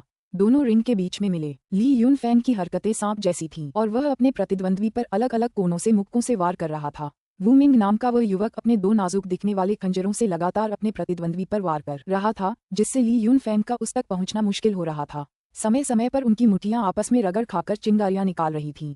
पहला राउंड निश्चित रूप से अच्छा रहा। नहीं, वूमिंग का वायुभेदी खंजर काफी हद तक चमक गया है। मुझे डर है कि यूनफेंग को नुकसान हो सकता है। लाल चेहरे वाले आदमी ने उन्हें कुछ देर देखने के बाद अनुमान लगाया। उसके हाव भाव थोड़े बदले हुए लग रहे थे। ये सच है, पिछले साल वूमिंग की तकनीक अभी शुरुआती दौर में ही थी। ये समझ पाना मुश्किल है कि वह एक ही साल में इतने ऊंचे स्तर पर कैसे पहुंच गए। इसके अलावा यूनफेंग की पाइथन बोन्स फिस्ट अभी भी पूर्णता से दूर है। ये कहना वाकई मुश्किल होगा कि वह ये जीत पाएंगे या नहीं। ली कैंगहाई ने यूनफेंग की जीत की अनिश्चितता पर टिप्पणी करते हुए कहा, मानो इस बात की पुष्टि करने के लिए। रिंग से अचानक एक धीमी सी चीख सुनाई दी और रिंग में मौजूद दोनों आकृतियां अचानक अलग हो गईं। वूमिंग लड़खड़ाकर पीछे की ओर गिरा। उसका हाथ उसकी छाती पर जोर से दबा हुआ था और उसका चेहरा भयानक रूप से पीला पड़ गया था। दूसरी तरफ ली यूनफेंग के कंधों में दो तेज खंजर घुसे हुए थे। साफ जाहिर था कि अब वह लड़ने में असमर्थ था। पहले राउंड का विजेता तियान लू क्लब है। सैन्य अधिकारी रिंग से परिणाम की घोषणा करने के लिए आगे बढ़ा। वूमिंग पर एक भयंकर नजर डालने के बाद ली यूनफेंग अनिच्छा से रिंग से बाहर चले गए। लाल चेहरे वाला आदमी ली यूनफेंग के पास गया और उसके कंधों से निकले खंजरों को देखने लगा। फिर उसने उन्हें पकड़ लिया और झटपट उन्हें बाहर निकाल दिया। खून की दो धारें हवा में उछली और 1 फुट तक ऊपर उठी। फिर अचानक खून बहना बंद हो गया। जख्मों पर दवा लगाओ और जल्द से जल्द पट्टी बांध दो। कुछ दिनों में तुम ठीक हो जाओगे, लाल चेहरे वाले आदमी ने उदास चेहरे से कहा। ली यूनफेंग बहुत दर्द में था और वह केवल सिर हिलाकर धन्यवाद कह सकता था क्योंकि उसे बहुत पसीना आ रहा था। तब तक रिंग में जिनगैंग क्लब का एक भालाधारी युवक आ चुका था, जो तियान लू क्लब को चुनौती देने के लिए तैयार था। क्लब ने अपने ही दल से एक उम्मीदवार पेश किया। फिर दोनों हाथों में चाकू लिए आपस में भिड़ गए और धातु की टक्कर की आवाज पूरे प्रतियोगिता हॉल में सुनाई दे रही थी। कुछ देर तक लड़ने के बाद जिनगैंग क्लब के प्रतिद्वंदी का हथियार छूट गया। उसके प्रतिद्वंदी ने चाकू फेंका और वह उड़ गया और प्रतिद्वंदी के पास अपनी हार स्वीकार करके पीछे हटने के अलावा कोई विकल्प नहीं बचा। लगातार 2 जीतों ने तियान लू क्लब का मनोबल बढ़ा दिया और लेन फेंग चान भी अपनी मूंछों पर ताव देते हुए प्रसन्न और संतुष्ट लग रहा था। दोनों मुकाबलों के बाद रिंग के नीचे काफी छोटी मोटी बातें होने लगीं। और क्या कहा जा सकता है? मैंने सुना है कि यहाँ एक आदमी है जिसके शरीर में ठोस पृथ्वी है। क्या तुम छिपना बंद कर सकते हो और मेरा सामना करने के लिए बाहर आ सकते हो? तभी भीड़ में से एक व्यक्ति उछल कर आया। उसका भाला पीछे की ओर तान रहा था। वह रिंग में स्थिर खड़ा था और फे होन क्लब की ओर देख रहा था। यह अभिमानी युवक वांग तियान हाओ था। ये बेवकूफ लड़का, मैंने इसे 1000 बार कहा है कि कभी भी आंख मूंदकर लड़ाई में न भागे, पर ये आ गया। ये तो पहले ही राउंड में फे होंग वालों को चुनौती दे रहा है, एक रेतीले बालों वाले बूढ़े ने कहा। वो इस बात पर अफसोस कर रहा था कि वो अपने भतीजे को रोक नहीं पाया और गुस्से से पागल होने वाला था। इस बीच अचानक आई इस चुनौती ने फे होंग के लड़कों में खलबली मचा दी। टाई डोंग, दुबला पतला सा सावला लड़का, हिल रहा था और उसकी आंखें हिंसा से जल रही थीं। वह रिंग की ओर बढ़ने ही वाला था कि एक लंबी दाढ़ी वाले आदमी ने उसे रोक लिया। उसके कंधे पकड़ लिए और सिर हिलाया। डोंग एर, तुम्हें इतनी जल्दी जाने की कोई जरूरत नहीं है। ये तुम्हारी ऊर्जा की बर्बादी होगी, जिससे तुम्हारे लिए अंतिम दौर तक टिकना मुश्किल हो सकता है। गू जोंग, तुम जाकर देखो कि वांग तियान हाओ की ब्लेजिंग स्पीयर तकनीक में कितना सुधार हुआ है, दाढ़ी वाले आदमी ने कहा। ये सुनकर गू जोंग का मनोबल गिर गया, लेकिन उसने अपनी तलवार खींचकर और रिंग में कूदकर आगामी लड़ाई के लिए खुद को तैयार किया। मैं उस कमीने के लिए पूछ रहा हूँ, तुम्हारे लिए नहीं। वांग तियान हाओ ने अधीरता से विरोध किया क्योंकि उसे एहसास हुआ कि रिंग में कौन कूद रहा है। आदरणीय युवा स्वामी, मुझसे युद्ध करने के बाद बाकी सब बातों पर विचार कीजिएगा, गू जोंग ने कहा। हालांकि वह हमेशा से वांग तियान हाओ से डरता था, फिर भी वह उसकी बातों से बहुत क्रोधित था। एक धीमी चीख निकालने के बाद उसने अपनी तलवार को हाथ में हिलाया, जिससे उसके चारों ओर तेज हवा चलने लगी। यह वही वायु भेदी तलवार थी जिसका वह वर्षों से अभ्यास कर रहा था। तुम मुसीबत मोल ले रहे हो, वांग तियान हाओ ने कहा। उसका चेहरा उदास हो गया और उसने अपना भाला बेतकलुफी से आगे बढ़ा दिया। भाले की नोक तेजी से कंपन करने लगी, जिससे वह धुंधला हो गया और फिर एक पल के लिए पूरी तरह से गायब हो गया। वांग तियान हाओ के भाले की नोक पर एक कटोरे जितनी बड़ी आग का गोला प्रकट हुआ और एक तेज आवाज सुनाई दी। फिर वह लाल बत्ती में बदल गया और बेकाबू गति से आगे बढ़ा। धमाक! गू जोंग को रिंग से नीचे धकेलते ही एक बहरा कर देने वाली आवाज सुनाई दी। जोर से उसका पूरा शरीर झुलस गया और वह जोर से चीखा। आग का गोला कुछ देर तक घूमता रहा, फिर धीरे धीरे मंद पड़ गया। पता चला कि वह भाले का सिरा था, जो ठंडी रोशनी से चमक रहा था। उसके चारों ओर धधकती आग का एक गोला था, जिससे वह कुछ रहस्यमय लग रहा था। धधकते भाले की लौ। लंबी दाढ़ी वाला आदमी ये दृश्य देखकर भयभीत होकर चिल्लाया। उसके पैर अनायास ही हिल गए और उसका आकार तुरंत एक धूसर परछाई में बदल गया। फिर वह हवा में ऊपर उठा और गिरते हुए गू जोंग को अपनी बाहों में जकड़ लिया। जब लंबी दाढ़ी वाला आदमी अपने पैरों पर खड़ा हुआ तो उसे साफ पता चला कि उसकी बाहों में जली हुई लाश गू जोंग की थी, जिसकी कमीज जलकर राख हो गई थी। उसकी नंगी त्वचा दिखाई दे रही थी, जो पूरी तरह से सफेद छालों से ढकी हुई थी। यह एक विभत्स दृश्य था भाईजू। कोई सोच भी नहीं सकता था कि आपके भतीजे ने अपनी ब्लेजिंग स्पीयर तकनीक को इस हद तक निखारा होगा। आपने तो हमें सचमुच चौंका दिया है। शायद अगली बार आपको हमें पहले ही आगाह कर देना चाहिए। लंबी दाढ़ी वाले आदमी ने चाचा जू से सवाल करने के लिए मुड़कर गूंजों को अपनी बाहों में लिए हुए कठोर स्वर में उस बुजुर्ग आदमी का सामना किया। इस बार आप मुझे दोष नहीं दे सकते, क्योंकि मुझे अंदाजा ही नहीं था कि वह इस स्तर तक पहुंच गया है। मुझे तो ये बिल्कुल नामुमकिन लगता है। सिर्फ हो तियान योद्धा ही उस शक्तिशाली तकनीक का इस्तेमाल कर सकते हैं। जिन गैंग क्लब के अंकल जू ने बिना सोचे समझे हैरान होकर जवाब दिया। मैं इसे कभी नहीं भूलूंगा, लंबी दाढ़ी वाले उस आदमी ने गुस्से में पैर पटकते हुए कहा। हालांकि वह बस इतना ही कर सकता था कि गूंजों को इलाज के लिए एक शांत चिकित्सा कक्ष में भेज दे। इस बीच बाकी सभी क्लबों के प्रशिक्षक वांग तियान हाओ को भयभीत निगाहों से देख रहे थे, मानो किसी नुकीले दांतों वाले राक्षस को देख रहे हों। उनकी आंखें मानो कह रही थीं, ये बिल्कुल नामुमकिन है, यह नामुमकिन है। मार्शल डिसिपल स्तर पर कोई धधकते भाले की ज्वाला कैसे प्राप्त कर सकता है? अब हमारे पास हार के अलावा कोई विकल्प नहीं बचा है। मार्शल डिसिपल स्तर पर कोई भी उस हमले का सामना नहीं कर सकता। ली कैंग हाई ने उदास चेहरे के साथ खुद से कहा। जाहिर है कि वह पूरी तरह से हताश था। हाँ, अब जब वांग तियान हाओ ने धधकते भाले की लौ हासिल कर ली है तो उसके लिए काई युआन मार्शल आर्ट्स स्कूल में दाखिला लेना आसान हो जाएगा। जहाँ तक मैं समझ सकता हूँ, हम चैंपियनशिप जरूर जीतेंगे। अब और लड़ने की कोई जरूरत नहीं है। बेशक जो भी आश्वस्त नहीं है वह हमें चुनौती देने आ सकता है। अगर तियान हाओ कोई भी चुनौती हार जाता है तो हम जिन गैंग क्लब इस साल की प्रतियोगिता से पीछे हट जाएंगे और खुशी खुशी आखिरी स्थान पर आएंगे। अंकल जू ने सीधे रिंग में कूदते हुए पूरे आत्मविश्वास के साथ घोषणा की। उन्होंने अधिकारी की ओर सिर हिलाया, जो इस घोषणा से पूरी तरह स्तब्ध था। लेंग फेंग चान और तीनों क्लबों के अन्य प्रशिक्षक ये सुनकर आश्चर्य से एक दूसरे को देखते रह गए। तभी टाई डोम की आवाज सुनाई दी। हम्फ, मुझसे पहले लड़े बिना जीतना, ये तो बस एक ख्वाब है। उसने रिंग में दौड़ने के लिए तैयार होकर खड़े होते हुए कहा। उसके शब्दों में आत्मविश्वास और गुस्से की झलक थी और वांग तियान हाओ के ब्लेजिंग स्पीयर से उसका सदमा भी छिपा हुआ था। बस करो डोंगेर, मैं जानता हूँ कि तुम्हारा ठोस पृथ्वी का शरीर उत्कृष्ट है, लेकिन ये धधकते भाले के एक भी वार का सामना नहीं कर पाएगा। लंबी दाढ़ी वाले आदमी ने उसे रोकने के लिए हाथ उठाया। उसके शब्दों ने टाई डोम के आत्मविश्वास पर तुरंत असर डाला। हालांकि वह युवक उग्र और अड़ियल था, लेकिन उसकी नजरों में उस लंबी दाढ़ी वाले आदमी का बहुत दबदबा था। आखिरकार वही तो था जो टाई डोम को उसके सुदूर द्वीप से फेंग सिटी लाया था। इस बीच पीले चेहरे वाला फेंग जून अपनी मुठ्ठियां कसकर भींचे रिंग के दूसरी तरफ खड़ा रहा। उसके नाखून उसकी हथेलियों में गहरे धंस रहे थे, लेकिन वह एक शब्द भी बोलने की हिम्मत नहीं जुटा पा रहा था। अब तुम्हारी बारी है शिमयू। आओ, मैंने उन सभी को देख लिया है और केवल तुम में ही मुझसे लड़ने की ताकत है। वांग तियान हाओ ने भीड़ में शिमयू को देखते ही कहा। उसकी उदासीनता एक रहस्यमयी मुस्कान में बदल गई।